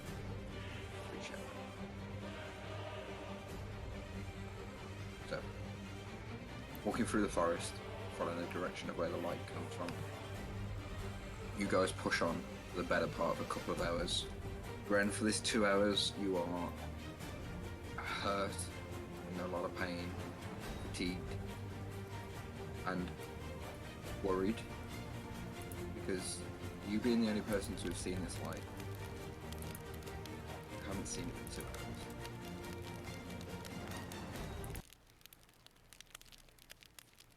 You get to the point where you start to doubt direction, and you start to doubt what's going on around you, and whether you're heading on the right path. It gets quite daunting, the fact that you're leading these guys through such a dangerous region, in a place where you ask them to follow you, and you are feeling lost and alone all of a sudden. As the fog gets thicker and surrounds you all, I need you all to make wisdom saving throws. Oh my god. We're gonna have a rest or not? I was going to say, we wanted to find a bit of a clearing. Don't you guys want to find a resting place? I don't want to do Yeah. it. It's a short Okay, rest. sorry, I missed that, sorry. Before all this happens, you can rest if you want. Thank God. Mhm. Alright, let's not get slow. Yeah, so Shu carries Gren, sits him down the floor. You guys bandage up, drink some water, and give them your rations down your neck and stuff. Ron, do you get spells back at a short rest? No, You don't get like an arcane recovery feature. I do not, unfortunately. I think you get divine in like. Channel divinity. Oh, I got my child divinities back, sorry. Yeah. Yeah. But they're very restored. Circumstantial? That's the one. I'll get my wild checks back. But I get Meg, if you want to go ahead and use that arcane recovery, now's a better time. Get 2 spell slots back. Second or first. I'll get a second one back. Sweet. There's your arcane recovery. You didn't use it before, right? No. Sweet. Shu, you can go ahead and get your flurry of blows back if you want. I've got my keyboard back. You prepared that, yeah? Oh, no, you told me not to prepare it. It's not useless. Oh, but you fucking used it. Oh, right, we got retcon the whole battle. Oh, we all died then. Fuck. Fucking Shu's. Not that it made a fucking difference. So yeah, you all rest up, and you continue on through the forest northwards for 2 hours, and Gren doesn't see the light. Blah blah blah blah. All make wisdom saving throws. Oh, I thought you were retconning that as well. Yeah. I'm gonna die. Yeah, you're dead. Crom's good. I'm gonna go to sleep. Forever. Crom and Shabazz finally make a saving throw. Brilliant. Hey, I've been getting a lot of my saving throws. through this fog, you guys feel somber, fatigued, sorrowful, and all the memories of guilt and pain and anguish and hopelessness you've had from birth to now start to flood your minds. Guilt from misdoings, being late to your first time at the forge, Crom. The guilt from messing up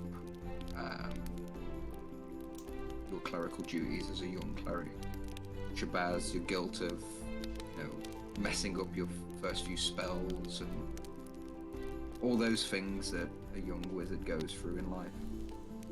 Gren, the guilt of taking so long to find the champion, and now the forest is done. And Shu, the guilt of leading yourself off the path that you were chosen to follow for a few days. Could have got yourself killed, and you being the potential chosen one and all that good stuff could have failed in one of these needless battles you guys were in from the Mad Wizard's lair. All these feelings of guilt make you kind of put your head down and just trog on forward, following Gren and Crom and Shabazz as you look up. You see each other, but you don't see Gren or Shu. Shu, you are alone in fog, trees. Gren, you are alone, distant. You hear no voices, no shuffle under the ground. Shu and Gren are now lost in the woods, and Crom and Shabazz are the only two party members to be together. Where did they go, Shabazz? Where were they? Were they in front of us? Were they not? I thought so.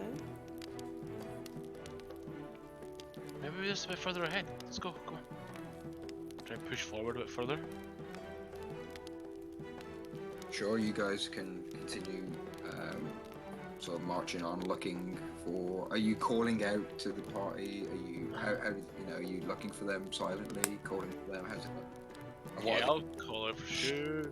Yeah, and Shu and Gran, are you like calling out to find help? Are you just trying to stay quiet? How does this all look? Gren would be trying to trace his own steps. Okay, make a survival check. Shu is probably gonna do what he knows best and climb a tree to see if he can see anything going on. Okay, Any tree. make a perception check with disadvantage.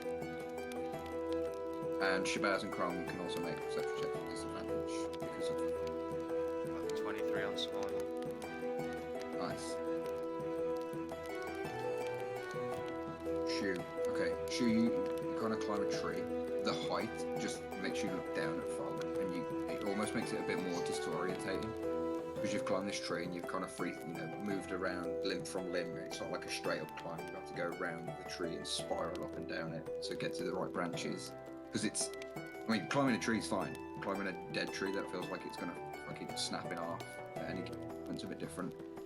You finally get to a height where you're like, oh, okay, I'll look around, and you just see a blanket of fog, like you're on top of a cloud below you. You know, Would like to be at home. it's really disorientating. From you kind of rush ahead to look for the rest of the party, and Shabazz, you focus your intelligent mind for a moment and listen. And as you listen, you hear footsteps approaching. As Gren, you have managed to follow the tracks back to the path, and then you walked upon a collection of tracks, a dwarven and a human female's tracks, and you kind of followed that for a moment. You come back at the rear of Shabazz and Kron, who managed to just sort of have taken a moment, and you've caught up with them. Shu, you are disorientated as you come down from this tree. You kind of look around and you're like, which direction do I come from? Oh shit, and you are lost. Excellent. Where's Shu? You can Shoemaker, based on hearing, make a perception check. So you failed for sight, but make a perception check for hearing. 22. About 40 minutes goes by with Crom, Shabazz, and Gren calling for you. And you finally start to hear Crom's dwarven, croaky voice break through the fog, calling for Shu. I'd have probably lit my shield up green with the light spell, just because Okay. that might stand out. Yeah, and as you sort of start to approach, you see this luminous green, sort of neon, I guess, coloured light as you come through the fog. A little bit, later on in the day, as time has now gone by, 5 or 6 hours have gone by with your time in the forest, guys. As nightfall is but a few hours away. You finally gather as a team, and linger in the woods for a moment, making sure everyone's got their gear and is safe. I'm gonna pull out the rope, start tying it around waists, Okay. tie us all together. I don't know if you know this, Ben, but you really should get permission before you do that to people. But Nah. why? Just Why? I mean, I don't know if it's like in Scotland, but in England it's really frowned upon. It's a free for all up here, to be honest. This is just kind of used to it by now. Like, whatever. That's what curfews are for. If you're after the curfew, then I already had my tentacles all up inside his arms. violated already today. Thank you. This medical check earlier. Shu is going to be more like, can you just tie it around my tail or something so I can get out of it if I need to? I'd rather you not go of it, to be honest. More for self-defense rather than needing to try and fiddle away. Okay, just please don't let go. No. Unless we really need It'll to. be tied. It's just I don't want to lose anybody. it's easier to miss the tail that way. Okay. And I'll try and like tie around his tail a bit. Sure. So, realizing that it's easy to get lost in this fog, you guys tie each other up. And as this is happening, Gren, a hummingbird lands on your shoulder. He's gonna be like, Ancient One. Kind of side heads you. Its wings move faster than your eyes can keep up with. Bounces onto your shoulder. Where is the pool? Where is the lady? How can I fix this? Flutters off. Waits on a tree branch ahead of you. Gren starts to tug the rope and follow. Yeah, as you follow now, the hummingbird seems to start to lead an actual track now. It kind of floats every now and then. But what you notice is every now and then it kind of like puffs out of existence. You're like, you barely believe you've seen it until you see it a few times. You're like, no, it really is just disappearing. It's not just going really fast. But as you get closer, the longer you follow it, the less it happens. And you come up on a sort of grove. The ground below you is just sludge. And it's waist deep, difficult terrain. It stinks. The stinkiest part of this wood that you have traversed through. And through the decomposing, stagnant smell of water and rotting tree bark, you smell feces and sweat. You smell you being attuned to nature, Gren. You smell ore. Looking at a few tree branches, you start to spot fur stuck against, like, where you can see a large trunk of a tree has been used as like a rubbing, scratching post. It's covered in this fur, and you kind of smell it, and it just smells like acrid boar fur, like the kind of fur of like a dead boar that's been left in the woods as like carrion. How big does this thing look by like where it's hit the I road? mean, it's about 8 foot, 9 foot tall. Okay, so it's not a boar. It's not a boar. And as you're kind of investigating this tree, you just hear in the distance like.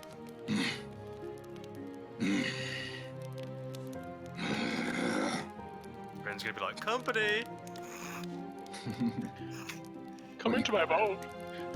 You call out. I go, watch out! Yeah. Okay, as you scream, watch out, the place goes silent.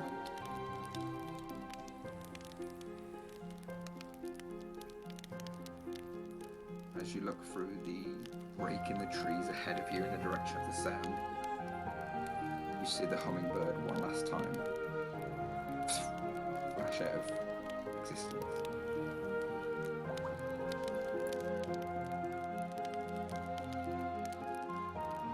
Like, looking for a giant creature. Make a perception check.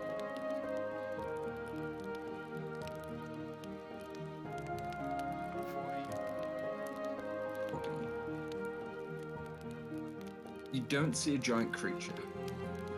What you do see is a drop in the ground ahead of you from where the sound came from. And like a collection of like large boulders and fallen trees.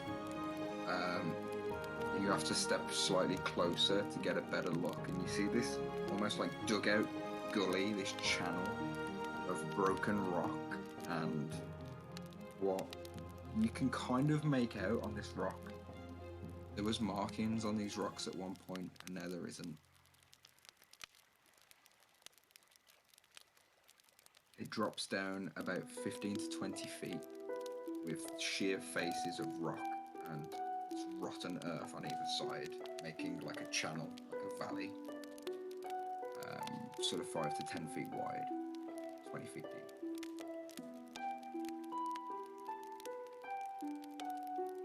So I don't actually see it, but I see where it is. You see like the direction that it came from, yeah.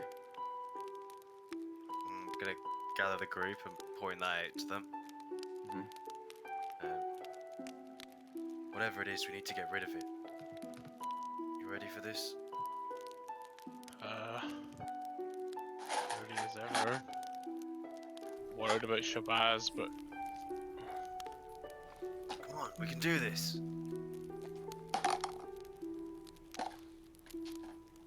okay, just stay close to me. I can help if we need.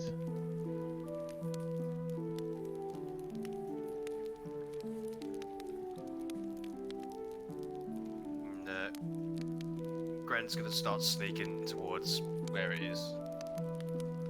Okay. I'm gonna bring you guys onto a map shortly. Oh my god, we're all gonna die. Give me a moment, I forgot to put one. He's not the type of person to kill a player before level 5. No. Yeah, come on, guys. Have some faith, come on.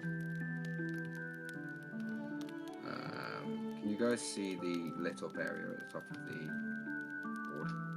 Oh yeah. Yeah. Got Gren there. If you Well, trigger. that's a really fucking long map. Mm-hmm. It's very deep. Just the way you like it. Nah. Yeah. Where am I? Oh, there. So, all of you are tied together at this point, unless you wish to change that. Yeah. I'm gonna untie myself and sneak off towards it. Okay, make a stealth check. Oh shit, seeing him sneak off, I'll follow. Any spells, casting, preparation, extra hidey things, your call. Nah, he's only got one slot left, so you might want to save it to, like, kill Sure. this. Gren, as you stealth, make a history check for me. History. 15. Okay. Looking at the walls around you, looking through the rotten fruits and vines that seem to like surround the walls that you are now stood between. As you all look around, guys, you're like the sort of like these bits are like 20 feet higher than you, straight sheer walls with this kind of rotten vegetation hanging down it. Gren, you notice a few like druidic symbols. They seem to be druidic like protection spells that have faded now. And a flash of memories kind of kick into your mind of this once beautiful location. This is the channel to the pool, if you remember. It's just dilapidated, broken down, and wasted away with this death and lifelessness. He's sneaking full bore towards the pool because he wants to save his poor precious pool. Cool. If you need me to reveal areas, just give me a shout. I'll try and do it on the bounce. Is anyone else doing anything? Preparation spells? We're not in a turn order at the moment, guys, but we'll kind of go in turns. I'll be going like 30 feet in the right direction, so I'll be to kind of see. Yeah, I want to try and stay close to him because last time we went off on his own, got smacked by a tree. Sure. Who's got the highest wisdom here? Highest perception? Passive perception, is it? I think it would be me at 16. Yeah, mine's only 12. I'm 15. Sweet. And I'm going to be like there. Sure. Alright, what are the rest of you doing? Because he's moving. I'm He's moved a stealthing back. lot, yeah. If you're stealthing, you can't move any more than 30 feet at a time. It's kind of half movement, but we'll just stick to the 30. And we're rolling for stealth, so yeah, because I think I'll If you roll want to stealth, yeah. as well, yeah. Try and follow. I'm just No, doing not advantage, I wish.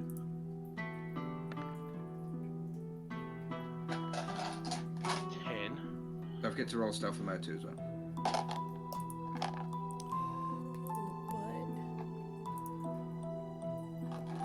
But Hello, raccoon. Let's go. Familiars are great until the DM remembers you have them. Oh, excellent. He's probably like banging a pot and pan together. He's found a trash can. He's made a trash can and a baseball bat. That's brilliant. And he's on your head, I guess, Meg? Yeah. So, yeah, you guys start making your way through, following, I guess, I was going to say Amaras, but you're not Amaras, Gren's lead. So, if you're just going to follow in that order, we'll go ahead. Gren, you show me where you want to go, and I'll tell you if you need to do anything different. You would be able to see all of this by now as well. Can I see a giant evil creature here? Nope. 16, you passive, right? Yeah. Yeah, you don't see anything yet. Not yet. I think he'd move up to this like rock. Yeah. I mean, it's 20 feet above you. If you wanted to climb on it to get a look-see around, you could definitely do that. Okay, he's gonna climb up onto the rock then. Okay. Have a look around. Check. Are basically moving where he was. Oh, Christ, worst perception ever. Hey.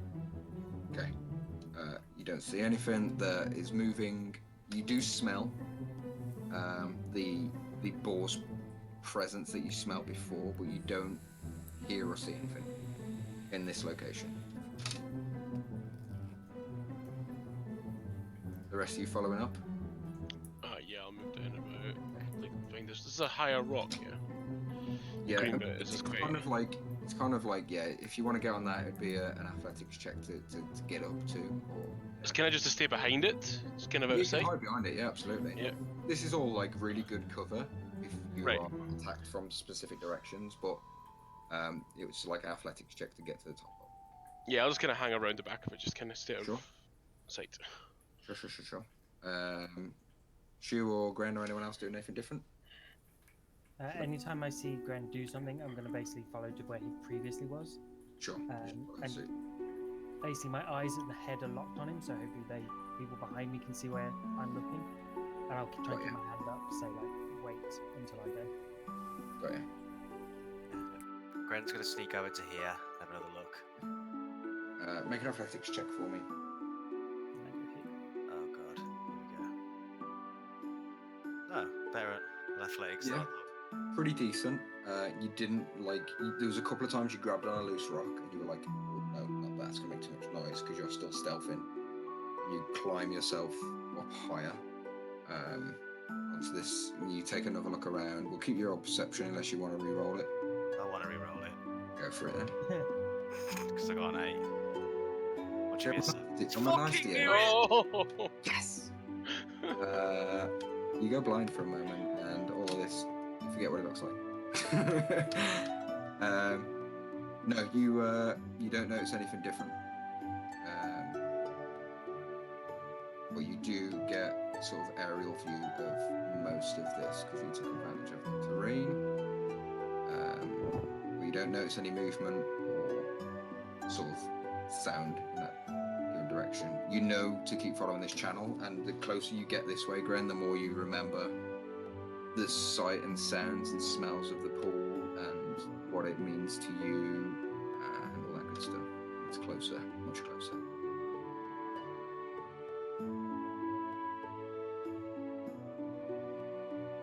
Anyone wish to do anything? We've come in a bit closer. Sure. Any defensive spells or anything like that? It's a great opportunity to do it. I'm not going to say it again. Battle prep time is probably over. Gren. Yeah. You got to keep pushing forward. Wait for the party together. Talk. Just probably gonna keep looking or listening. Sure. Because he knows. I'm guessing he knows the pool is close. How far away is the pool actually? Off your memory, like a couple hundred meters tops. Oh, so it's still quite a way to go. Yeah, you know you've got to get through this sort of gully bit. It's He's like gonna keep sneaking from cover to cover to like here, and then we'll have a look down. What was your stealth before? 18. 18. He's gonna peer down into this area. Do we re-roll or It's pretty different.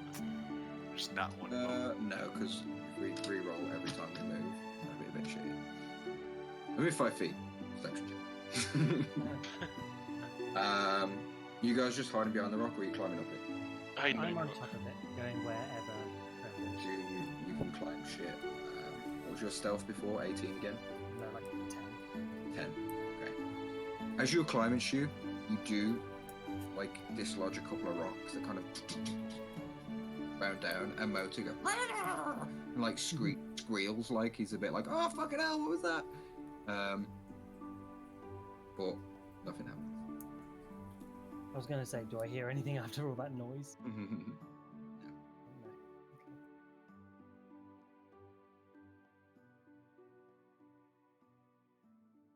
Right, I'll sneak up over here and have a look from on top of here. Sure. Make an athletics check to climb the rock. Again, like 20 foot loose rock. 11. 11. You kind of get about halfway up and you grab hold of a rock that just kind of like slides out. You hear like the sound of like slate tiles moving against each other, and you just kind of two hands trying to grasp back for the rock, and you just hit the deck below. You make a lot of noise, and your stealth is non-existent as you're like, oh fucking hell, and there's just like crumbling rock around you. Anyone wish to do anything in that moment? Yeah, as soon as he falls, I'm gonna try and grab him and at least pull him out from where the rocks are falling. Sure. Make a acrobatics check. 'Cause it's based on speed, I would say. You're proficient in it, I guess. Yeah, of course. But don't worry. Yeah, as If you I trip and fall, fall you're like, over- oh yeah, you kind of like face plant underneath him. With all this noise and sound, guys, you wake up the hiding creature that was literally behind the rock that who didn't know you were coming because of your stealth. Let me reveal this guy. What the fuck? Oh, wrong layer.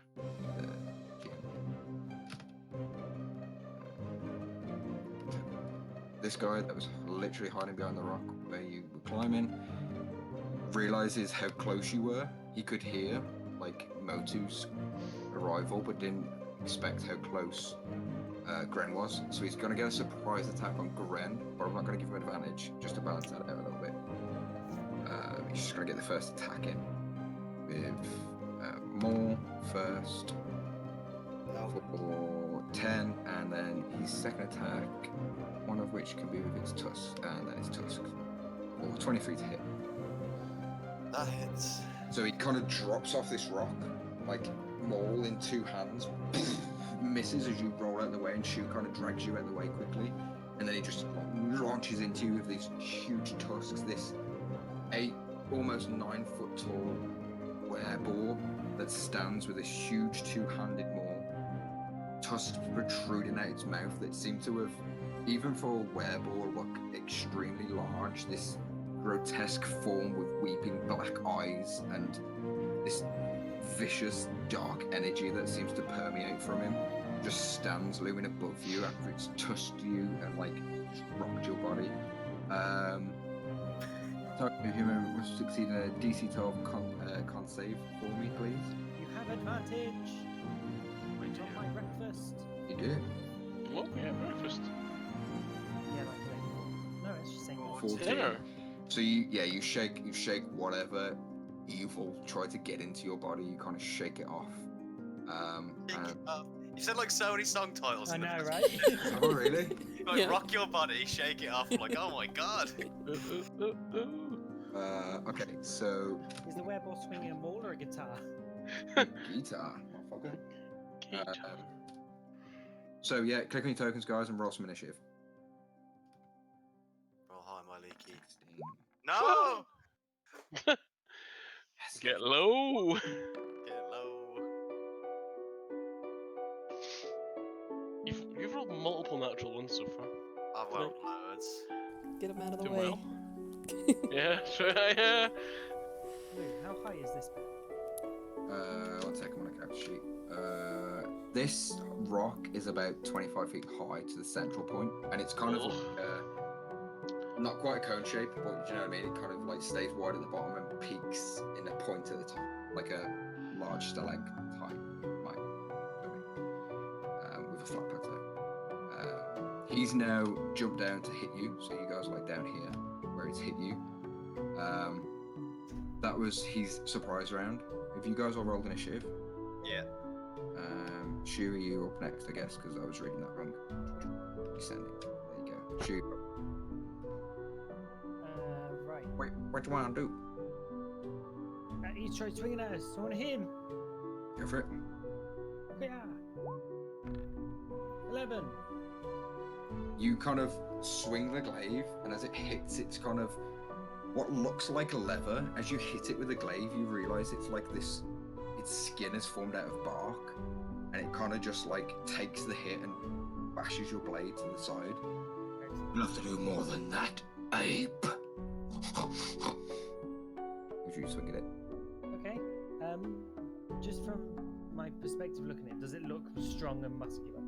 Yes, very. Okay. In that Its case- ball is like the size of your body. Awesome. Then I'm going to try and kick his legs out rather than push him away. Sure. Yeah. 20 hit. Yeah. 5 bludgeoning. Casual 1 again. Nice to 4. Nice one. 20 again. 20 hits, yeah. 8, and I need a dex save. We just do the health first. 8. Are they magical? Those two were not. Okay. I don't have magical fists, sadly. What was the damage total with the bludgeoning? With the bludgeoning total was 13. With these Okay. resistance.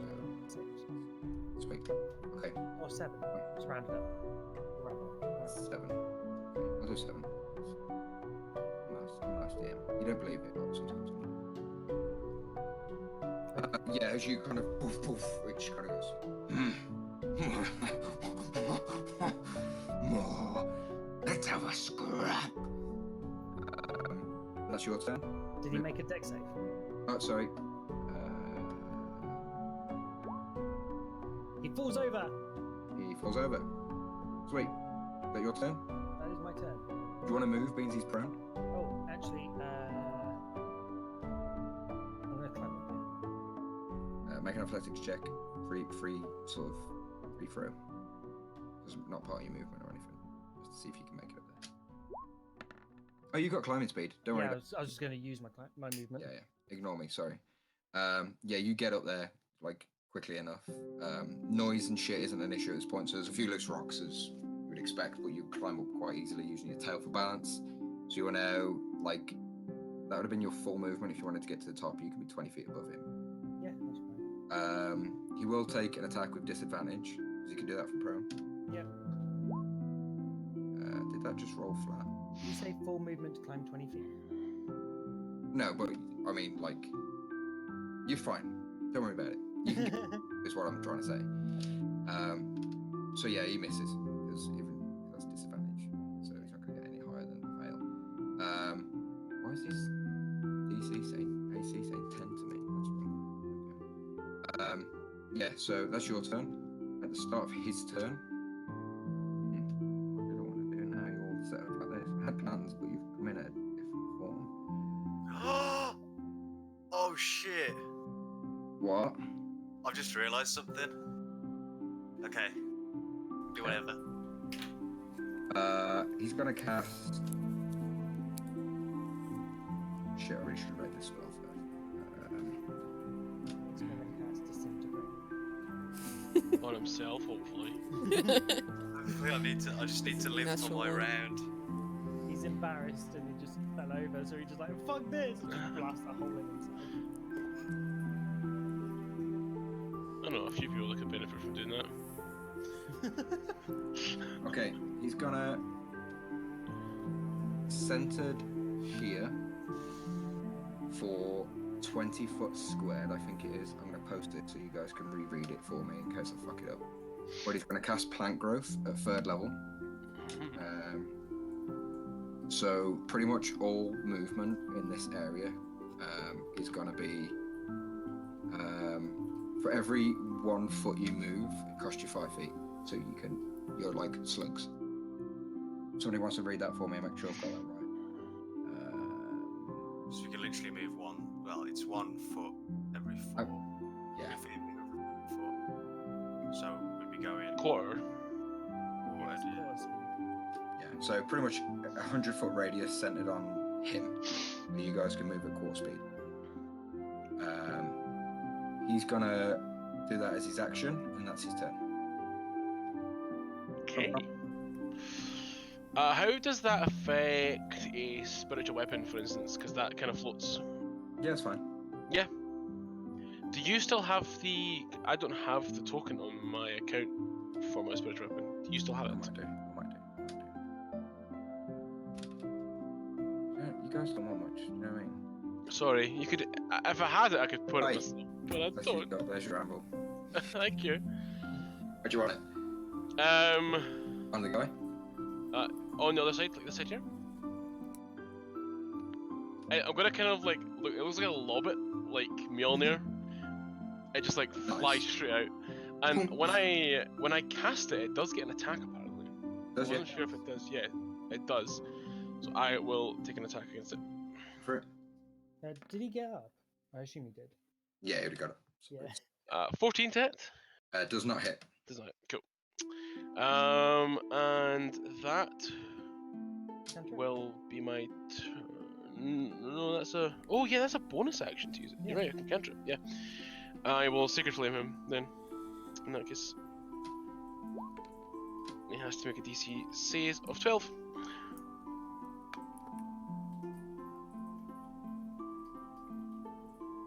I'm sorry. I was reading. I know what Mike's about to do to me, so I'm just reading to see what happens. 17. So it saves, takes no damage. Mm-hmm. And that's my turn. Okay, sweet. Who's up next? Can't see. Baez. Yep. Baz, what do you want to do? I'm able to see him, like line of sight from here. Nope. There's a big wall in front of you. Like 20 feet high. Here? You can now, yeah. Okay. I'm gonna mind spike him. Sure.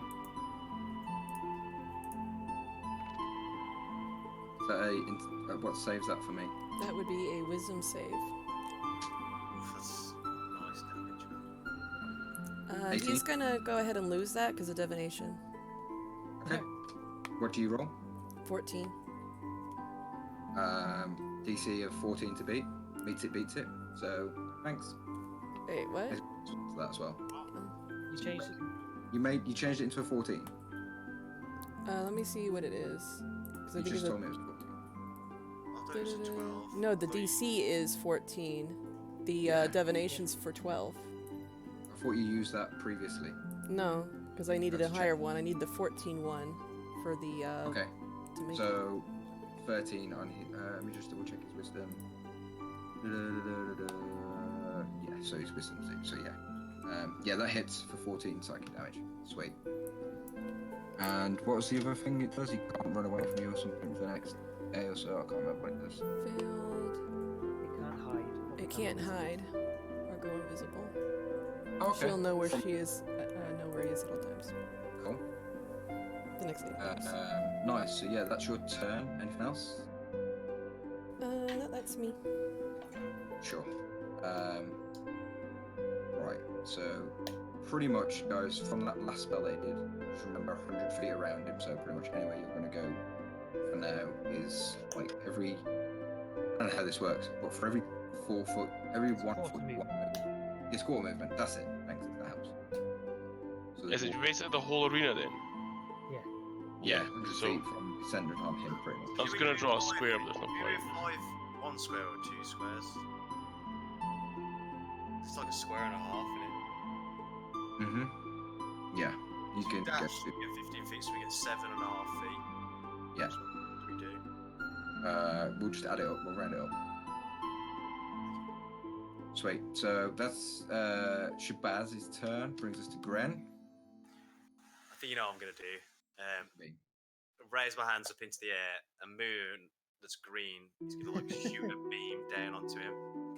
And I'll link the description because it has some. I think it has some special effects on like were creatures and shit. Okay. I'm trying to read his shape changer feat, but it doesn't make too much sense to me, so I might post that as well. Okay. Silver spell light until the spell ends. Dim light fills the cylinder. When a creature enters the spell's. So he makes the con save with disadvantage. Yeah. Is that because he's a shape changer? Yeah. That makes sense. If he fails, he goes into his original form, so whether that be a human or a bull, I don't know. It's a human. Yeah. And then he can't turn back into a werewolf until he leaves the area. Okay, cool. 5 foot circle, and I'm centering it right on top of him. Sure. Right, I'm gonna post this because. Yeah. Post it. I don't want to fuck this up. It's not letting me post it for some reason. I'll read it out to you. Shape changer. The wereboar can use its action to polymorph into a boar, humanoid, hybrid, or into a boar. Back into its true form, which is human. Or humanoid. So he's now a humanoid. He's got to make the save first. Yeah, okay. Its statistics, other than its AC, are the same in any form. Any equipment it is wearing or carrying isn't transformed. It reverts to its true form if it dies. So the only thing that's gonna change is its AC, but his bark skin, so it stays the same. So he's gonna change and take damage, but he's not gonna change at all. That makes sense. Statistically wise, she's not going to change. Statistic-wise, he's just gonna look Wouldn't he? like human. But he would go down in size, wouldn't he? Oh yes, he would. Yeah, that's a good shout. So. What is he at the moment? He's got to make the save It's first. large at the moment. Yeah, I'm gonna go for that now. Is it con save? Yeah. Con save with disadvantage. Does that just roll once? So he's gonna fail. Yeah. He's taking 12 radiant damage. Nice. Let me check his resistances. I don't know if he's got vulnerability to that. No vulnerabilities. Okay, so minus 12 radiant. Awesome. Bonus actions from you. Bonus action, I'm going to turn into a huge bear. Awesome. That is also. Can you make my bear token large? Because I want to like intimidate him with size now. Because he's so tiny. Bear's large. You large. The shapeshifter version of mine's bigger than yours. I'm small. Okay, cool. I literally like. Let me later. Still quite a large human. How do I draw shape? I want to make like a circle for where my moonbeam is because I need to track it. Go to draw shape on the whole time. Oh, you should.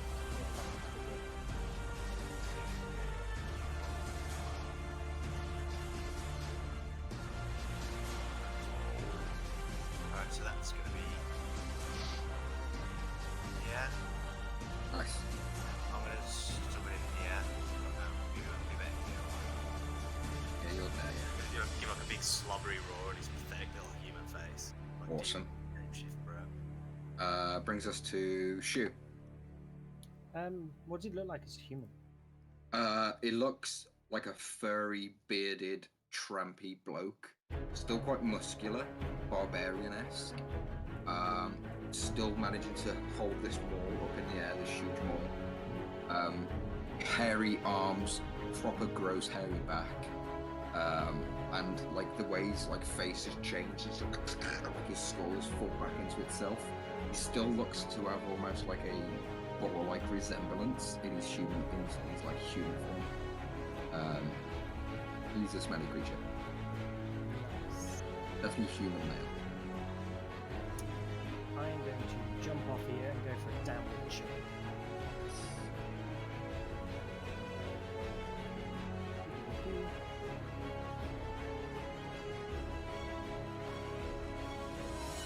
Accept 24 hits, yeah. One again! What are you doing? Burn those dice. Is that still a +1 weapon?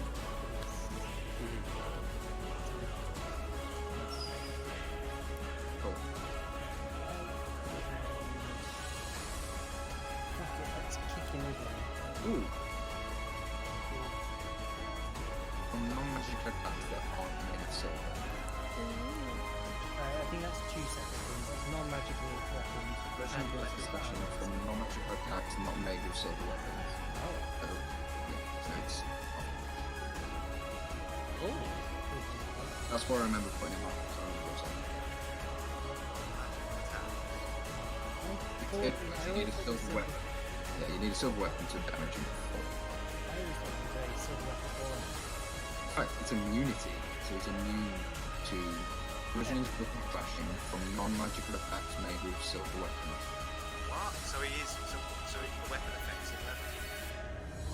Damage immunities, bludgeoning, piercing, slashing from non-magical attacks made with silvered weapons. So he's immune to non-magical attacks made with silvered weapons. Ah, but Shoe's That's blade not is right. magical. So does that work? Yeah, I'm So trying he's to... immune to silver He's and non-magical. No. Silvered weapons and magic Oh. weapons hurt him. Everything else doesn't. Oh, right, okay. Okay. Right. Let me post that to you guys, because that's great. Yeah, same. I agree with you guys, but just see what... Can't see it. I'm going to try and post it. Well, let me copy and paste it. From non-magical attacks. Well, it's kind of like the ghosts or wraiths and stuff. Like the same kind of thing. Where did you post that? No, it doesn't have to. I don't think it has to be magical. The weight. Because I've The way it's worded, unless you've got a silver weapon.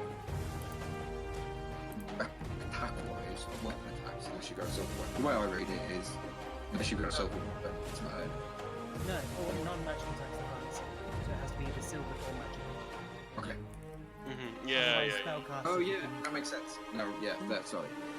Basically, means my punches and kicking it. So yeah, the glaive hits it. That actually does something.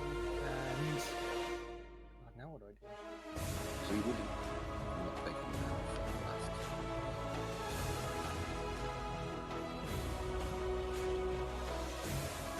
Okay, I got it. I'm going to use my bonus action to disarm. You do that. It is a condition. I know we've never used it, so I'll put it in my features. Which can use a word effect. Next attack roll. Okay, sure. So I'm going to attack. You make a strength save. The bottom bit though, remember, it's the attacker has disadvantage on its attack roll if the target is holding the aim with 2 or more hands. Yeah. How is it Okay, holding it's it? a two-handed weapon. So he has advantage, and he has to be a 24. Oh, it's not going to beat that. It's crits. Yes. So I knocked the weapon out of his hand. Cool. Yeah, he drops it on the floor. As you kind of like, do you do like a roundhouse kick and kick it out his hands? It's Yeah. alright. Nice. No, Yeah, he this- dropped. This is always something that's been questionable, and I'm going to ask your call on it. It is a free action to pick up a weapon. It is. Can I pick it up and drag it away from him? Or run away with it? Mm, I will take an attack of opportunity because I'm moving away from him. yeah, go for it. Okay. I take the weapon. I'm going to run. I've only got 10 feet of movement. Run across the bear. That means climbing up. Throw it. I probably can't climb with it in my hand. 21 to hit. Yeah, and I'll take the 8. 8 slashing damage and a con save, please. Cool. I'm going to run 10 feet to there. He's far down. So just kind of it's 2 ahead of you. I'll get that back, you creature. 14. Safe. Yes. Brings us to him. He starts his turn, so I think he takes damage. Is it start of his turn? Go ahead. Is it con save? Save, con save with disadvantage. Let me just check. Let me read it. On each of your turns. Oh, Oh, when fuck. it hits the spell's area for the first time on a turn, he starts his turn there. Yeah, okay. So he's failed. So I get to roll the damage. So this guy just is wrong.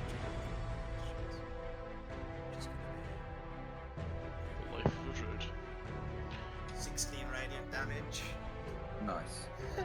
I've just checked. Plant growth is is still up. It's not concentrated. It's a cold spell. It takes 16 radiant damage. Yeah, as a moonbeam crashes into him, you see like flashing in this beam of like fluorescent green light. Without the maul, now he reaches into like a pouch, slams his hands together, holds like a light, points at the sky, and slams a moonbeam down to the bear.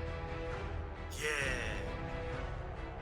Okay, so I need to make con save. I'm guessing I'll get disadvantage too, right? You do, yes. And I think you revert back to your normal form also. Right. Yeah. Damage go. 10. What's the DC? Check. I think the DC is 11. Oh, Stuart. 8 plus wisdom plus proficiency, isn't it? So it will be, yeah. It's going to be like Okay, so the bear takes 10 12, damage. sorry. 12. So yeah. Bear takes 10 damage.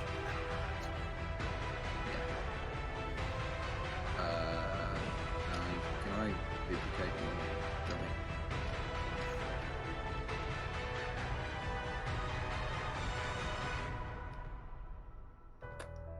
Having a moonbeam war.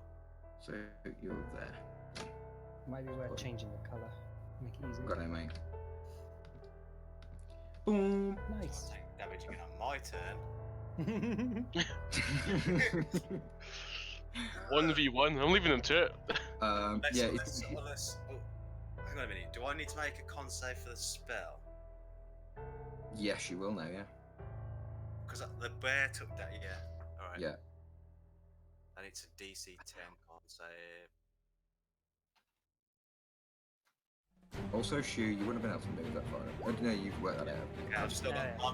I've still got my moonbeam going. Sweet. He's gonna move his full movement just out of the range of that fucking shit. As far as... Does it affect the caster? Does it be cool if it didn't? I don't know. Yeah, you probably would do. Yeah, so he's out of that spell. I can move it. I know, but at least he doesn't start his turn straight away. You will next time. He will next time. Is he better to stay in it? He would know this, being a if that even uses his spell. Well, I can He won't- move it 60 feet, so he's never going to be able to walk away from it. So, well, he's gonna move there anyway to get out of line of sight of fucking that's as far as he can go. So he's kind of trudging through this long grass that's all around, like waist height around you guys now. It's luscious. Well, I say luscious. It's like this dark purple, like horrid-looking grass that sort of surrounds you. Crom, you're up.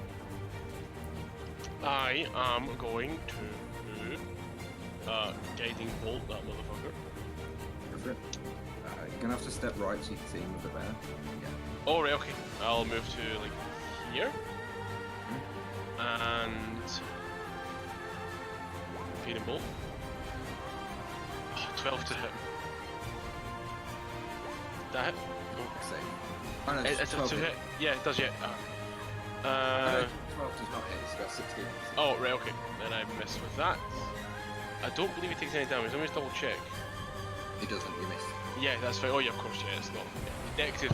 It's radiant light bounces off the rock wall behind, and the rocks fall down where you miss. Is that your I've bonus action? got my bonus action for my Yes, anvil. you do. Who hits with a 19? Definitely. 3 force damage. He's got to make a save for his moonbeam.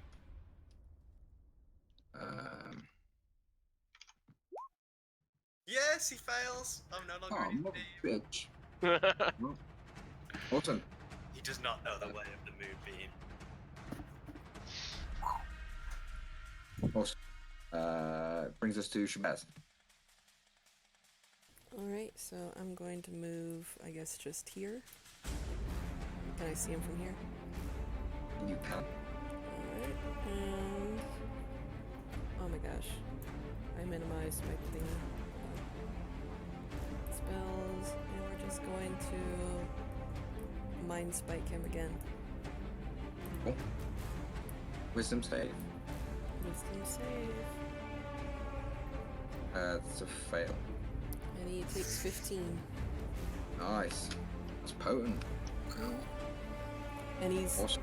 just getting jammed packed with like the collective knowledge and stories that she's read and written just all at the same time. We actually have a hentai. Yeah. Exactly. He invented it. Awesome. So that's your turn, Shabazz. That's all your movement and action. You don't have bonus action, correct? Correct. So Ren, you're up. Is he still in my beam or not? He would. I would got out of it, but he moved out. He moved 5 feet out. Okay, I'm gonna slam it with my Awesome. Action. It's an action to slam him. So con save. Just I think a good place. Yeah, with disadvantage. They fail anyway. To roll some damage. Get some moving. 12 radiant damage. That's 12 as he's just like in this beam, like. You might beat me, druid, but I shit in your lady's both the massive nuts. Good luck washing in it, creature. I look forward.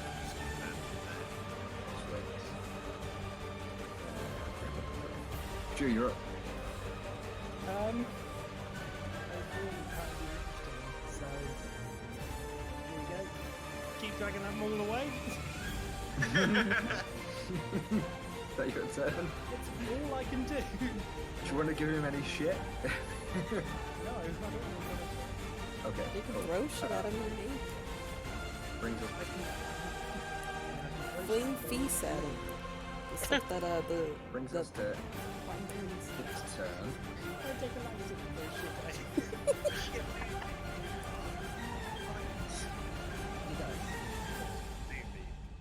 when a creature Again. enters the so he's entered it for the first time turn, Well, you pushed it on him, so that counts as that. and then I'll moonbeam him again now, right? At the start of this spell, so yeah, go for it. Keep hammering away. Con save. 16 radiant. Fails. Does he still take disadvantage? No, he's in humanoid form. Yeah, there's a shape changer. Okay, so 13. Disadvantage. That fails. Right? Yeah, that's what I said. Minus 16. Okay, so that's the start. Okay. He's gonna move in onto from his last second of the spell. Which is crazy, no last second, so don't worry too much. Can I get con saves from both of you? No, of course. Oh, No. we still have a turn. Rest of the spell. Do we get advantage on this? You do from the feast you had earlier in the morning. So Crom, you save, so you take half of that. And so do you, Shabazz, take half of that. That should be like immunity if you get that 20. Just about. Don't say that. If you roll that 20 on something you do, you're like, no! Yeah. It's not fair. Awesome. Fair, So that's his turn, brings us to Crom. How much damage do we take? Start your turn, make a con save. You took half of 11, so 5 damage. Oh, it's right there. Okay, yeah. Oh, and it's my turn now, sorry. Yeah. Yeah, and at the start of your turn, I need a second con save. With flat roll this time. Flat. 10. 10, fails, so you take 14 radiant damage from the moonbeam. Motherfucker. Aye. Because Mike's taught me how to use it properly. Thanks, mate. Mike.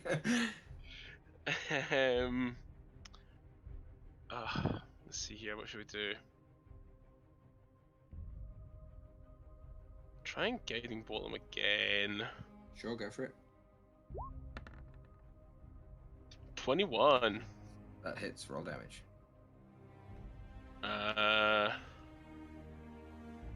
It'll be at second level. You can't say that after, you dick. Well, it didn't give me the option to when it popped up. It's cast at second, so it must have. Oh, that's because you've picked it from your spell sheet. Oh, Oh, fuck knows. I don't know what's happening. give me the roll first, then the level. Yeah, 12 damage. nice. I've deducted that. I'm just making a con save now. Oh man. Oh yeah.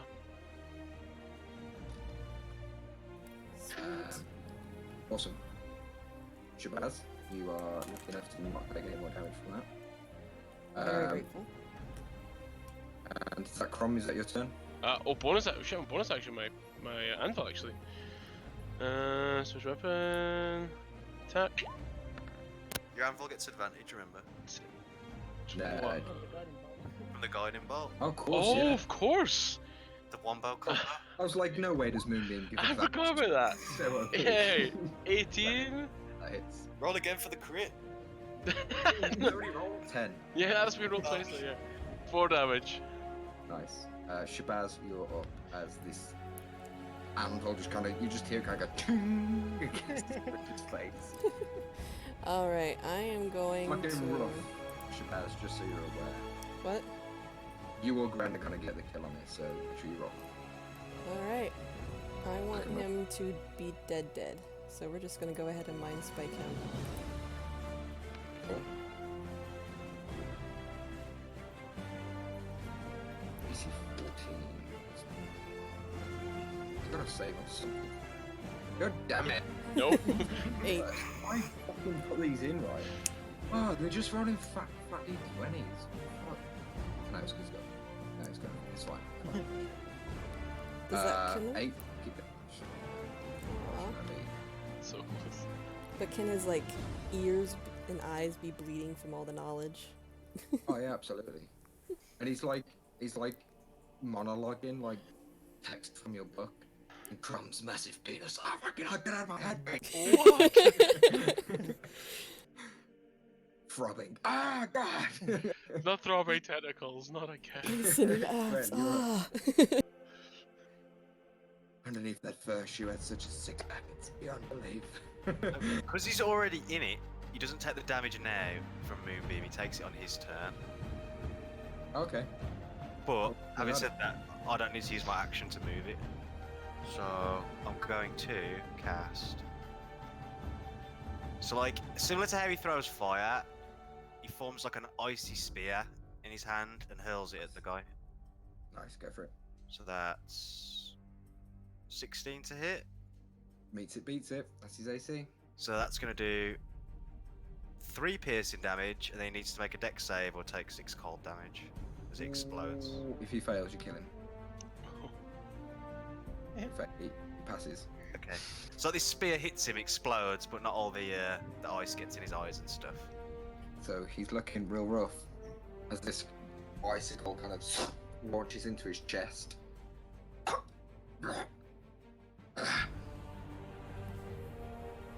The mission of gold won't help you, Druid. She's been long gone. Long gone from this world. It'll be black and dead by the end of autumn. Black and dead. Never to live again. And he kind of like his bleeding ears and eyes and his mouth, like teeth and tusks covered in blood. As this icicle is just kind of like going blue, like scarlet red now. It's just stuck in his chest. Shoot up. I can't do anything to him. So, Shu is not paying attention to what's going on about him. He's more on about this mole getting it away. Sure. Can I make a stealth check to hide them all? Absolutely.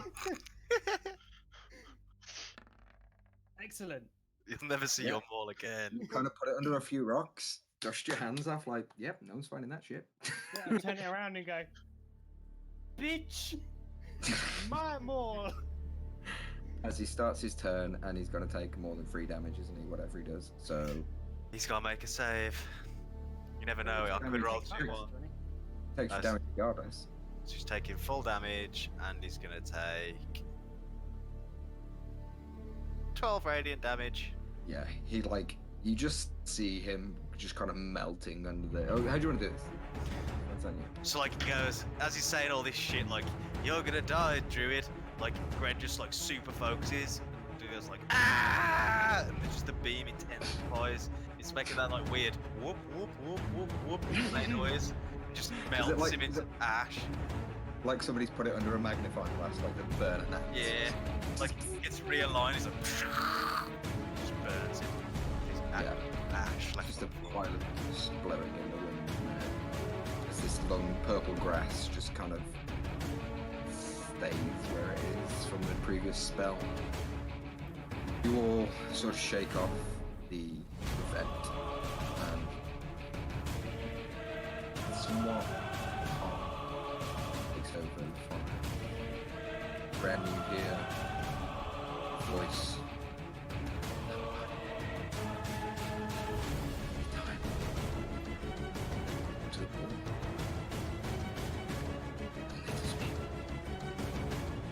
This fading, fatigued voice seems to be straining to speak to you. Kind of, only you hearing it grin. The hummingbird kind of flutters onto the rock next to you. Seems to have a little bit more colour and light in it now. I give it a little tickle on its belly. Kind of shakes and flutters its wings really rapidly.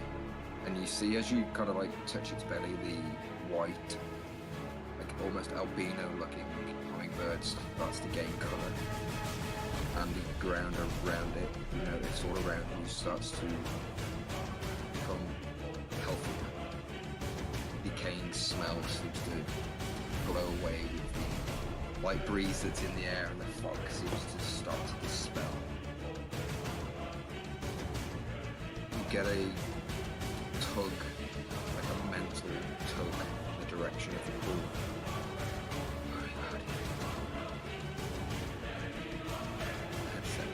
Bring you up to smack, guys, because we're as you all start to feel a bit warmer, a bit more life in your bones. Go on. Listen, everyone sees this interaction with the bird. Yes, absolutely. And you all start to feel like the last day's sunlight starts to warm you through the tree line. Come on, we need to go and look at the pool. He's gonna start like slowly trudging through this bramble towards the pool. Sure. It takes you all a moment to get there, but you come through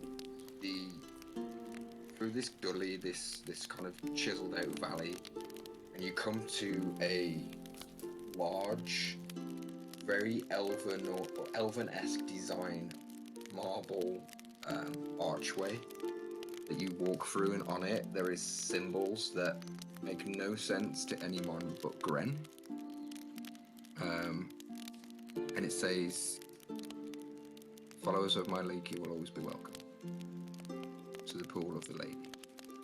As you step forward, the moon pool stands in front of you. These, what seem to be now like falling away and burning with like divine light, these dark, vicious, like oozing black vines that seem to have been wrapping and surrounding the pool are now slowly like burning away as a radiant light and energy is oozing from this marble cylindrical pool in the center of this grove. What was once surrounded by luscious, beautiful trees and plants and elven like architecture is now looks in a state of disrepair, but is slowly cleaning itself, like with some kind of divine, arcane blend of magic. And as you all approach, Gren in the lead, with a warmer sort of ray of sunshine on all of you, Gren, you step forward, and you can see the pool needs time,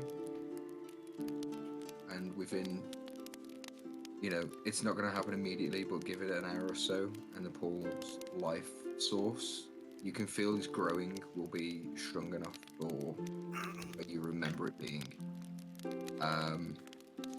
All of you can take this opportunity to take a short rest, as the pool is kind of healing itself. It's very noticeable, especially to the likes of Gren and Shabazz, with your kind of arcane knowledge, you can see that there's a lot of arcane elements, sort of fabric of the weave twisting its natural forces around this pool. Gren's literally like, he busts out the brandy that he took with him from the Yeah, tavern, just takes a massive gulp of it. yeah. It kind of warms you from the inside out, and you can't help but smile as these aromas of, freshly cut meadows and beautiful forests on a summer's day, and the sort of smells of spring all start to emanate throughout. And then after like 10 or 15 minutes, in like a burst of energy, you feel like a shockwave, and all these like orbs of light and life seem to like come from the pool, and in rapid succession, like a collection of arrows all in a 360 dimension, just kind of like go past you and kind of blows your hair, and the warmth you feel off it, and you stand and you just start to feel the life come back to the forest as butterflies and small birds start to come out of this pool as if they were hiding in there as some kind of like defense. They all start to like come out and flutter around the forest, all carrying like stems with seeds in their mouths. These little hummingbirds and crows and sparrows all rush out with these like little stems with like a leaf and a seed attached to them, all rush to different parts of the forest, just paying no heed to you and just rushing around. You all sort of can't help but giggle and sort of take in the moment as this, especially Gren, but also the absolute abundance of arcane power around you, Shabazz, just fills you with a wanderlust and enchantment of what the world of magic can do, and your moment of darkness just passes momentarily. You forget about the wand, the voice in the back of your head just doesn't come through at all, like it's mentally blocked out, and you guys will have this surreal few moments of pure peace for probably the first time in your lives. Gren's gonna offer everyone brandy. Say, well done, we really did it. The forest, it's so beautiful. Then he's gonna start skipping around, a little bit tipsy. I take a big swig and just lie on my back. Exhausted. Yeah, the grass starts to grow around. Like as you're kind of lying there, you feel like tickles on the back of your ears and stuff. And you're like, "What the fuck's that?" And you look, and it's like the grass is like pushing itself through the ground, rapidly growing. As you all sort of take rest here in this grove and this warmth and light, an hour or so passes. You can feel free to take a short rest if you wish. Roll hit dice, all that sort of stuff. Eat, drink, be merry, write in your book, all that good stuff. An hour passes, and you hear the sound of running water. It gets louder and louder, and as you all look towards the sound of the water running in the pool, the water seems to be taking form, coming out from the center of the pool in like a weird cylindrical shape. It stands about 6 feet tall and then starts to form the sort of silhouette, 3D, almost hologram-esque, made of water, form of a tall, slim, curvaceous, very extremely beautiful elven lady made of pure water. You all hear in your minds, individually, "Welcome, Gren. Guardian." As soon as he hears a voice, he like snaps, like turns and kneels. "No need to kneel, Guardian. Please stand." And Shu, you hear, "Welcome, champion. You took your time to get here." Shabazz, the voice speaks to you, warming, motherly, and almost like that of a friend or sister. "Hello, dear. I will help you shortly. Let those worries go. It'll all be over soon. I know why you're here." From, you hear the lady speak to you, this elven beauty. Champion of Mardin. I really am gifted this day, as the gods must have seen fit to send you my way. Welcome, Master Dwarf. It is here. All of you all start to hear the voice at the same time. I give you all my thanks. Whatever power is in me, I will reward you with one truth, if it is in my knowledge. Ask me a question each, and if it is in my power to answer, I will. If any of you guys wish to go on private chat with me to ask me any private question, you can ask me any question, reference your character, backstory, future, anything like that you want to ask the lady, she may be able to give you an answer. But first, the lady, step forward, and you all hear this voice. Come, dear, step forward now. I like Usher Shabazz to step forward. Shabazz steps forward. Place it in the water. She's gonna take the wand out, kind of hesitating. There's a lot of noises kicking off here. What's going on? That's me doing this bit. You don't have music on me. Not on my end. Oh, is it the bot? Oh, okay. Sweet. Yeah. Okay. Sorry, Shabazz. Carry on. That's good. So she hesitates and she just...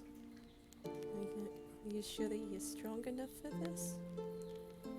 She just smiles. Place it in the water. I think she just places it in the water.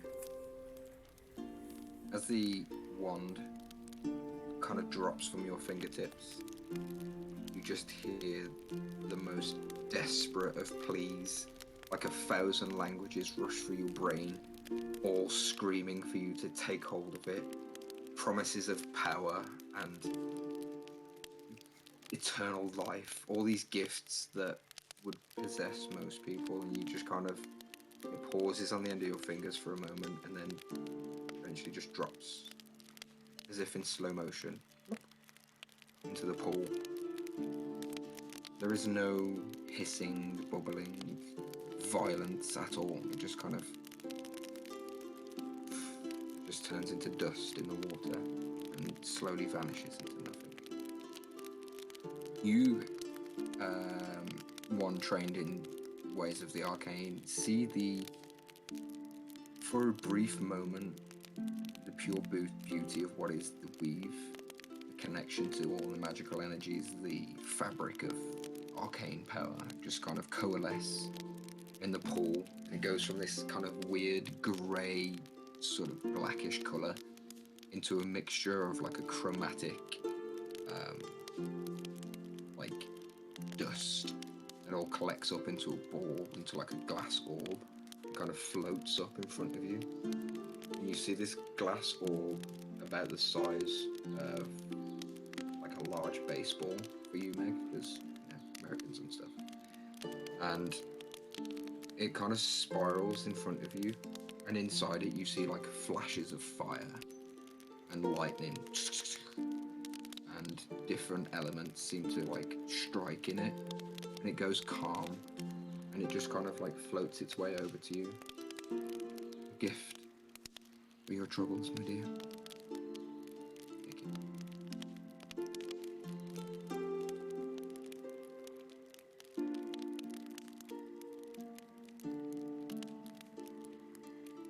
Shabazz? Oh, I'm muted. She's...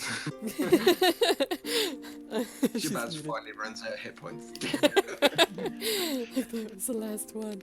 Now she's gonna take it and just say, trouble I caused.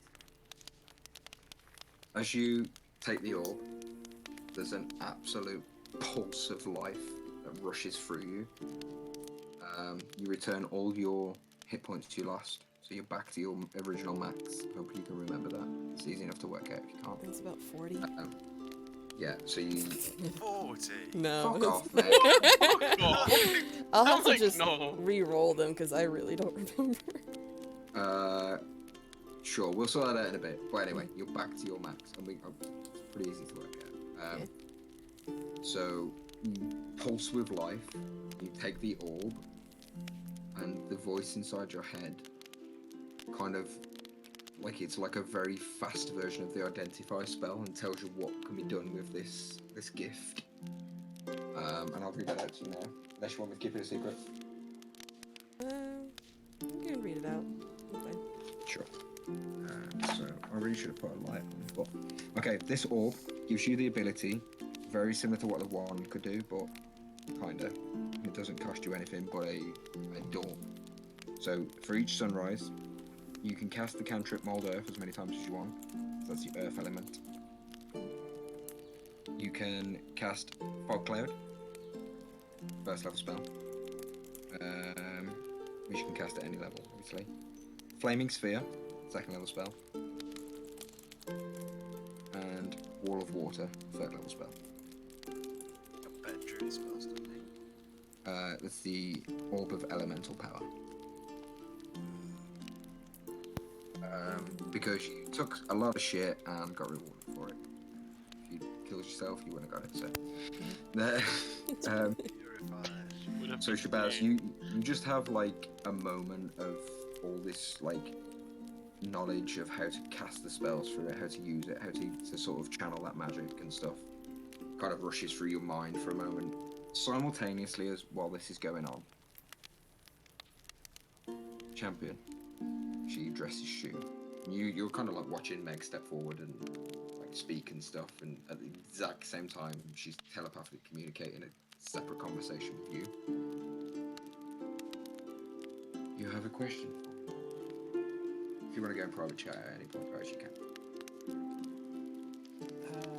To be fair, I thought of the question straight away. And I don't think it needs to be private. Okay. The immediate question is to continue my quest, I guess. Where do I go?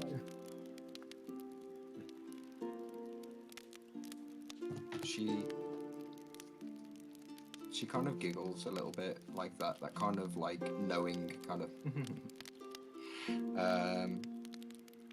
I know what you seek, champion, and I will aid you in getting it as best I can. You have a pure heart and you are guided well. And she kind of hints towards Glenn. You just see her eyes flutter. She's kind of in conversation with Shabazz, but still, like, you see her eyes flutter as she's talking to you towards Gren, sorry. The Sunset Mountain on the day of winter, on its highest peak. Be there at sunset. Ah! Sunset Mountain, highest peak, first day of winter at sunset. So, in other words, like the last day of autumn, first day of winter, you need to be there, the highest peak of the Sunset Mountains. Sunset Mountain, first day of winter, at sunset. Do I know where the Sunset Mountain is? Make a wisdom check. Just flat wisdom. Oh, no, it's intelligence, sorry, because it's like geography. Fuck intelligence. Nope, no idea.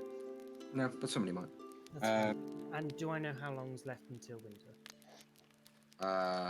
It's about a month and a half. We've got a while.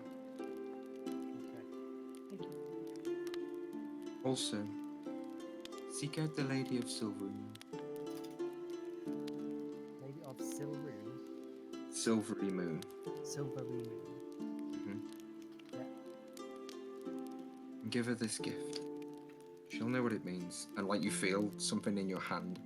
As you open your hand, you see a leaf of an ancient tree, but it seems to be formed from stone or wood or grass, or you don't even know what it's made of. It's just some weird, like, natural material that's formed this shape of this leaf that just fits in your hand. You won't lose it, don't worry. You're kind of like, okay. So you have a token radius of a certain way. Cool. 1 second, make sure I haven't missed anything I want to tell you.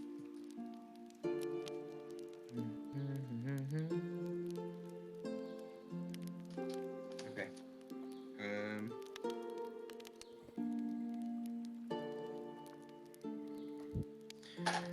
I gift you with a boon, champion. The work you do and the quest you're on will be treacherous. I do not know how it will help, but I give you this energy. And she kind of puts an energy in you. And Shu doesn't really know what it does, but I'm going to have to tell you because I have no way of describing it to you. Yeah. You have an instant revive to full health whenever you fail 3 death saves. What the fuck? Plama! Alright? Yeah, I'll put that in notes. I can't wait to murder him now. For one time. Yeah. One time only, okay? That's the greatest she Immortal could God give King. you. Yeah. Jesus. I was like, he's got to have something, you know, he can't just have like a glove or something. He's got to have something like all that magic and shit can give him. So yeah, you to auto revive you to max health. Which could be super potent if you don't roll death saves until like level 20 or something. Okay. Knowing your fights, I will, but... Oh yeah, you'll definitely die at some point. Yeah. But at least you've got that.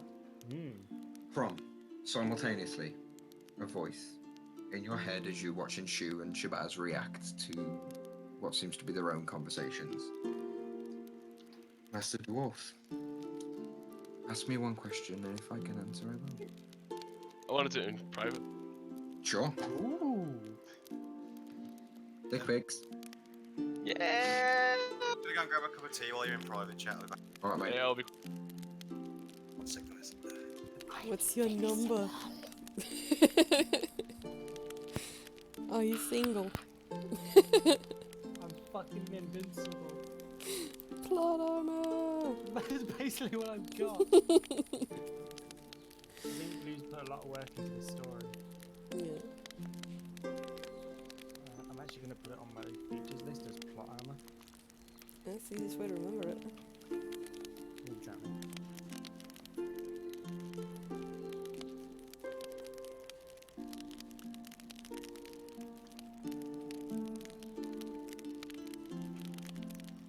Who's done my list? Oh, it's better right. Fucking nailed it.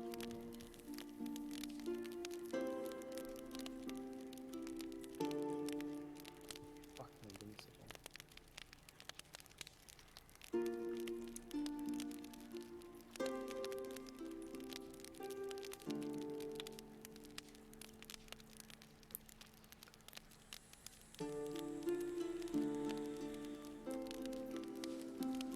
Yeah, I was running around there as like a level 1 character, according to hit dice. Or hit points. So just about any hit would kill me. Have as max. It wasn't that much, and then we leveled, and then that was taken away almost immediately, so it was just... In consolation, Mm. Shu could do nothing that fight. He literally hit him a couple of times, realised nothing was happening, so took his maul and ran away with it. It's pretty good. And then he didn't use it again, but now disarm exists in our games, so I can disarm. Which is really good considering I can, well, as of next level, attack 4 times in a turn.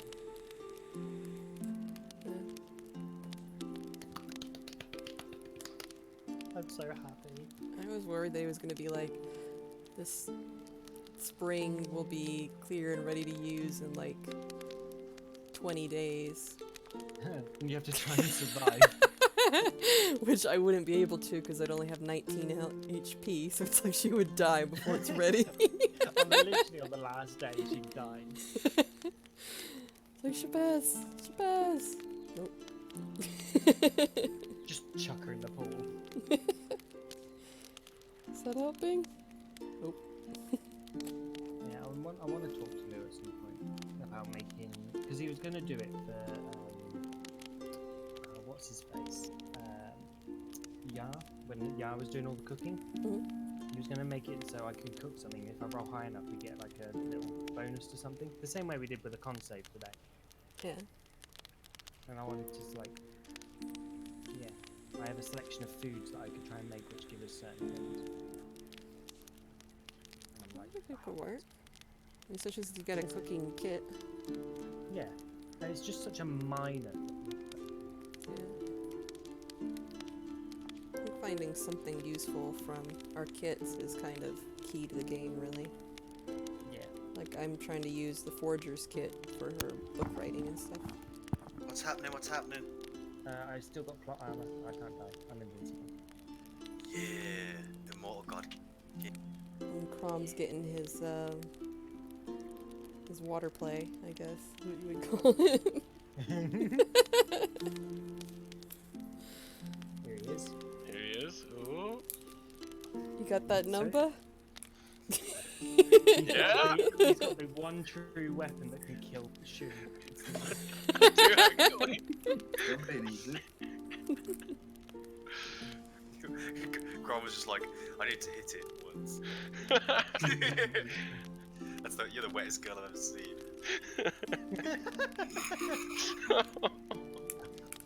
Drip. No, okay, stop.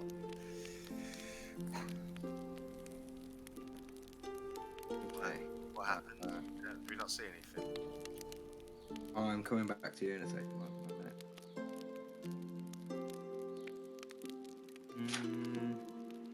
Where is the thingy I'm looking for?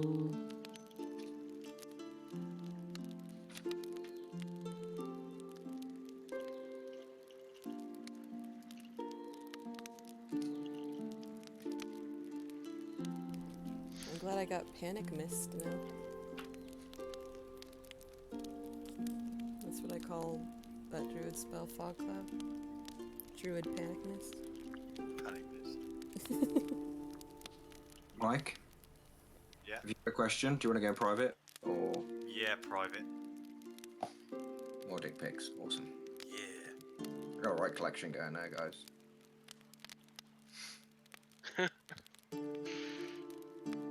Yikesers.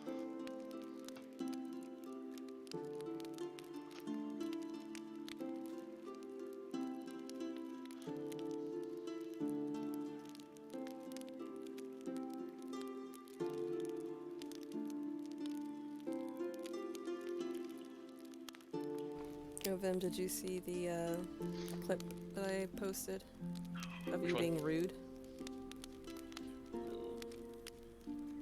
I didn't actually clip it, but I started it at this part where Lou was trying to talk to you and you were just giving him the cold shoulder. So you can see how it looked to everybody else. I just couldn't hear a thing. It was weird because you were like answering him but being like a dick about it. It was No, so can you count? weird. Like, how you doing? No. Yeah, I can count. What? That just, I had absolutely no idea what was. I'm like, what are you laughing at? What's going on? Yep.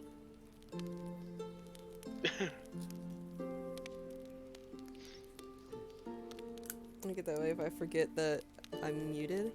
And I just think that everyone's like, they can hear me, but they're just not, they're just ignoring me. Like, guys. We all do that at some point, though. Exactly. Yeah. I'm so used to muting myself between stuff. Yeah. We'll be sitting playing something, and I won't have. I will have been talking for ages. And Guy, I'll go, do you realise you're muted, by the way? And it's been like 10 minutes. I've been talking to myself. I just sort of noticed sometimes Regular. because I'm like, Ben's been quiet for a while. Which is rare.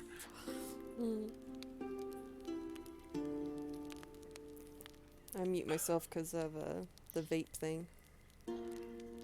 Oh, you vape, bro? That vape, bro. You don't hear the spray can in the background? I do, yeah. It wasn't you guys that call it a spray can, though. Paint I spray. don't know, but it's nothing better than a sock and a can of paint. I just remember I was talking to some friends and they heard me vaping and then they're like, just like, one's like, who's spray painting? Like, I'm just casually spray painting. I'm huffing. Don't judge me. What are you spraying? My face! That's a genuine question. What are you spraying? No, it's a vape. It's a vape. But I didn't think vapes don't sound like spray. They do kind of. They burn and they like. They sound like this. Can't hear a thing. That's Yeah. awkward. Sounds like this. Oh, that's it. It sounds like this. Silence. Well, I guess I got a quiet one then. But I can hear it. Like whenever I'm like listening to like trying to check. Shit. Well, I mean, no, I can hear it whenever I'm listening to like the playback. Hmm. And I'll just think that one of my vapes is going off. I'm like, oh no, it's just it's on the screen. When I have myself turned up really loud, it sounds like I'm on like a breathing apparatus. Oh, the amount of times I've like recorded clips in games where Ben's talking, and I'm like, what? And Ben's like, what? I'm like, oh, I'm still in there. Hear each other in the background. Stop that.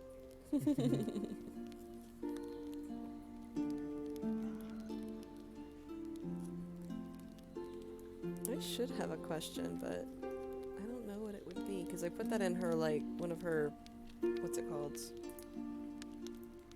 it bonds? I didn't, but Yeah, I it's under suspect I'm bonds. going to get. Because I haven't had my answer yet, because I asked something unexpected. I put down I've been searching my whole life for an answer to a certain question. Oh god, so you should really have a question then, yeah. Yeah, but I don't know what it should be. It's like I feel like when I put that down, that the question was, what is the question? Like something really deep. He will hate you if you go, the question is, what is the question? It's like just, do we need to go take sociology or what's it called? The study of philosophy. Yeah. Oh yeah, yeah, just philosophy, yeah. Just basic philosophy. Ask for like something super powerful. He's not really looking for, you know, super power. I mean, otherwise she would keep that wand and fed it and all that other kind of stuff. Oh yeah, that's true. She wants to meet the guy with the biggest dick in the world. In the party. It's Crom. No, Like, it's not. It's oh, probably let me just- shoe. Let me just strip down and Lather up my monster dong. fucking hell, Crom, you could be a tripod.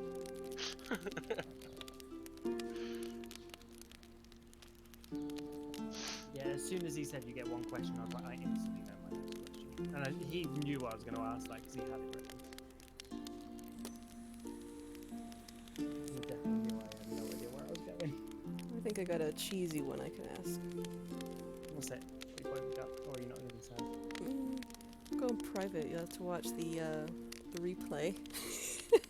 I wouldn't Oh do yeah, that. we can just do that. No, I'm not gonna though. But we Or I'll could- just go to Twitch. Like, privacy here.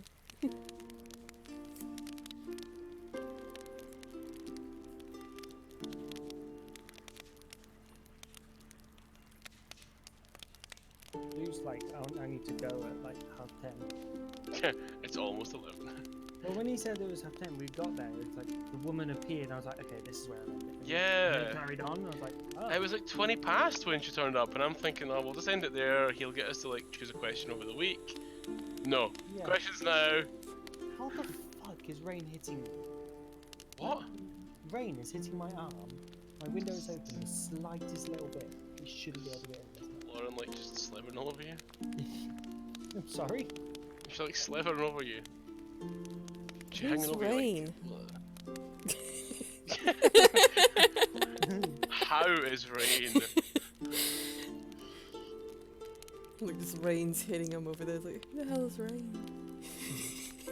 Just reaching for you. Shabazz, Private. need you for a moment.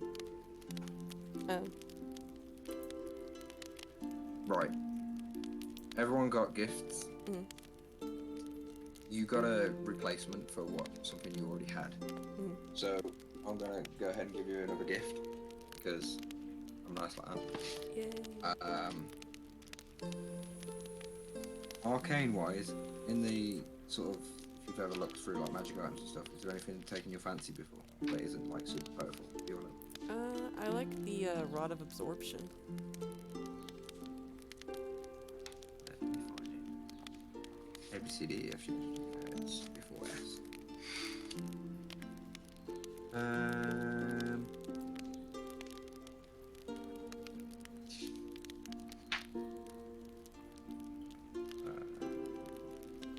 can't find it. 1 second.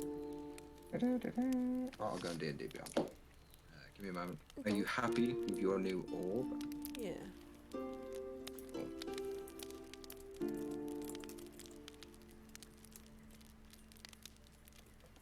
Better than your deadly one that tried to kill you? It sucked. And this wouldn't have worked if she did sacrifice, right? To it. Oh, if she'd have killed herself, none of this would have happened.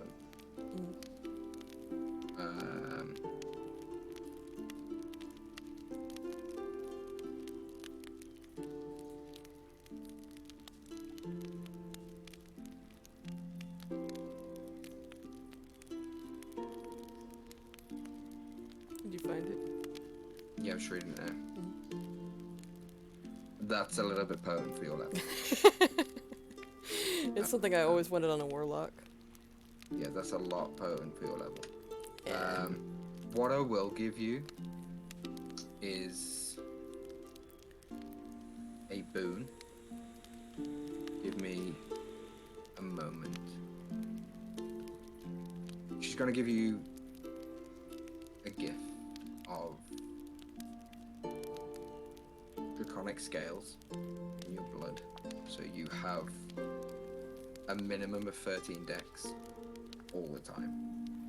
So you don't have to keep casting mage armor, and because if you cast mage armor, it's just going to be a waste now. So she's going to give you a minimum of 13 dex, 13 AC. Sorry, not dex.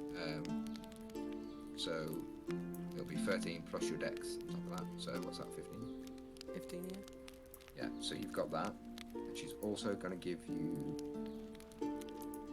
the ability to. Do I raise my dex to 15? Your AC will go to 15. Sorry. So she's giving. Sorry, not dex. She's giving you a minimum AC of 13. Okay. She kind of gifted you with like a.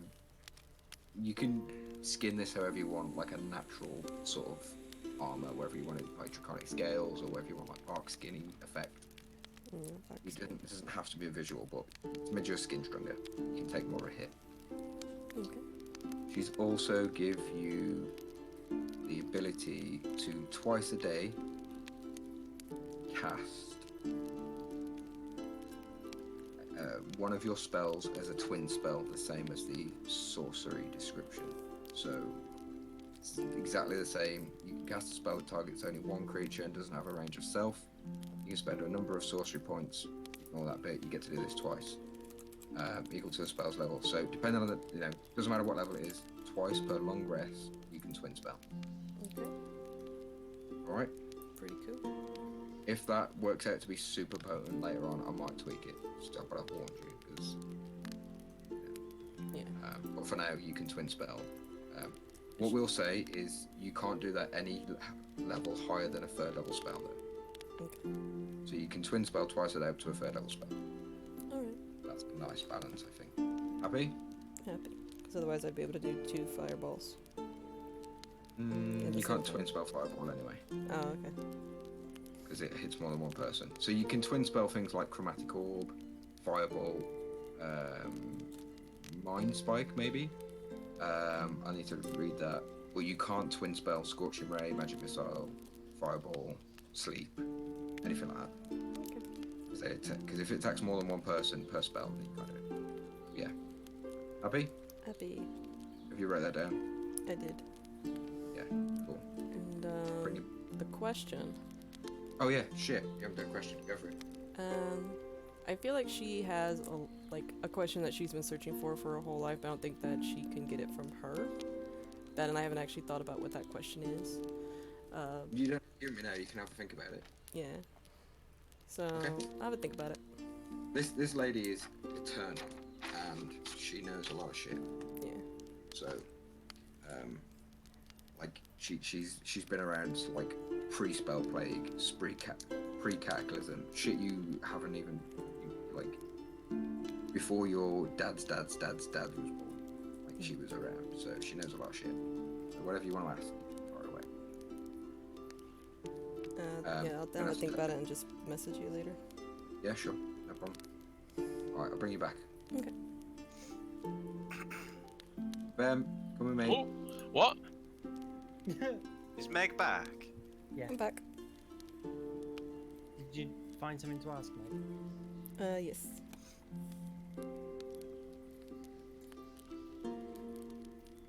And she said no. She's not Well, single. does Crom have the biggest dick in the world? It was actually she asked if Shu has the biggest dick in the world. And the answer was no. Sadly. There's probably elephants in the world or something. Or a horse. There's also the spell Moonbeam, which has the biggest dick in the world. It's a 40-foot dick. 40 foot, 5 foot Girth. radius girth.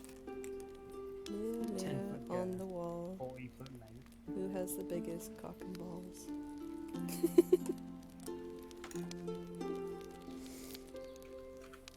Meg's cured, yay! Yay! Okay, Google. We thought it would be kind of funny if Who has the biggest dick in the world? Jonah Adam. His penis was 13.5 inches, 34 centimeters long when erect. Happy? He was born in 1970, and it became to everyone's attention in 1999. When he's 29 years old. you think that someone with a bigger one just was never like forward about it? They were like ashamed. Just never said anything. Having a big, like, a penis that big, really fucking. No pun intended, but it really sucks. Yeah. Welcome to the adult stream of D&D. Oh, we still live? Yeah. Jonah Adam is the biggest dick in the world. We don't have any viewers right now, otherwise I'd be a little bit tamer. You send put any pictures in Discord, please. What, How big was it, did you say? 34 centimeters. Jesus. That's a lot. Isn't that like over a foot? There is literally a druidic-sized giant spider in my room right now. So, back in a moment. If I'm not back, it's been nice knowing you all. Bye. Don't crit fail. There you go. As requested.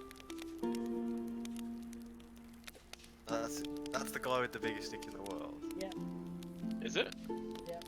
That's How do just you know sad. this? It's like what a waste. It's literally a record. Isn't the guy with two dicks? The double dick guy. Double dick Yeah, guy. I've actually seen that. It's kind of traumatic. I'm gonna link it anyway because I don't know if people have seen it because For it's the fun. people watching stream, Please stop. there's no actual dick pics. What? Where? Well, except for Vim. He just posted it. God, Lou's gonna just see that. I shall delete it that other people have seen that it exists. I actually feel so sorry for that guy. Why? Why would you want 2 decks? Double I bet you penetration. though. I bet you if you, I bet you if you Two put side them on by some, side! some dirty, I bet you there'd be girls that just really want that though.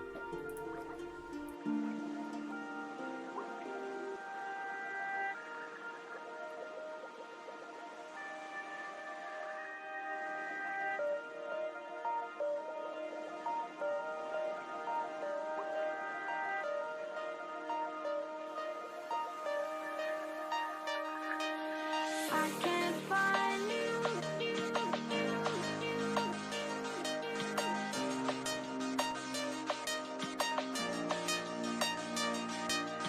I can't find you.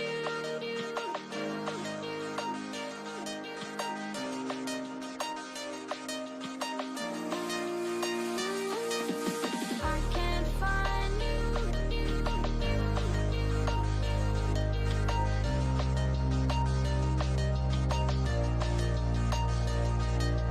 I can't find you.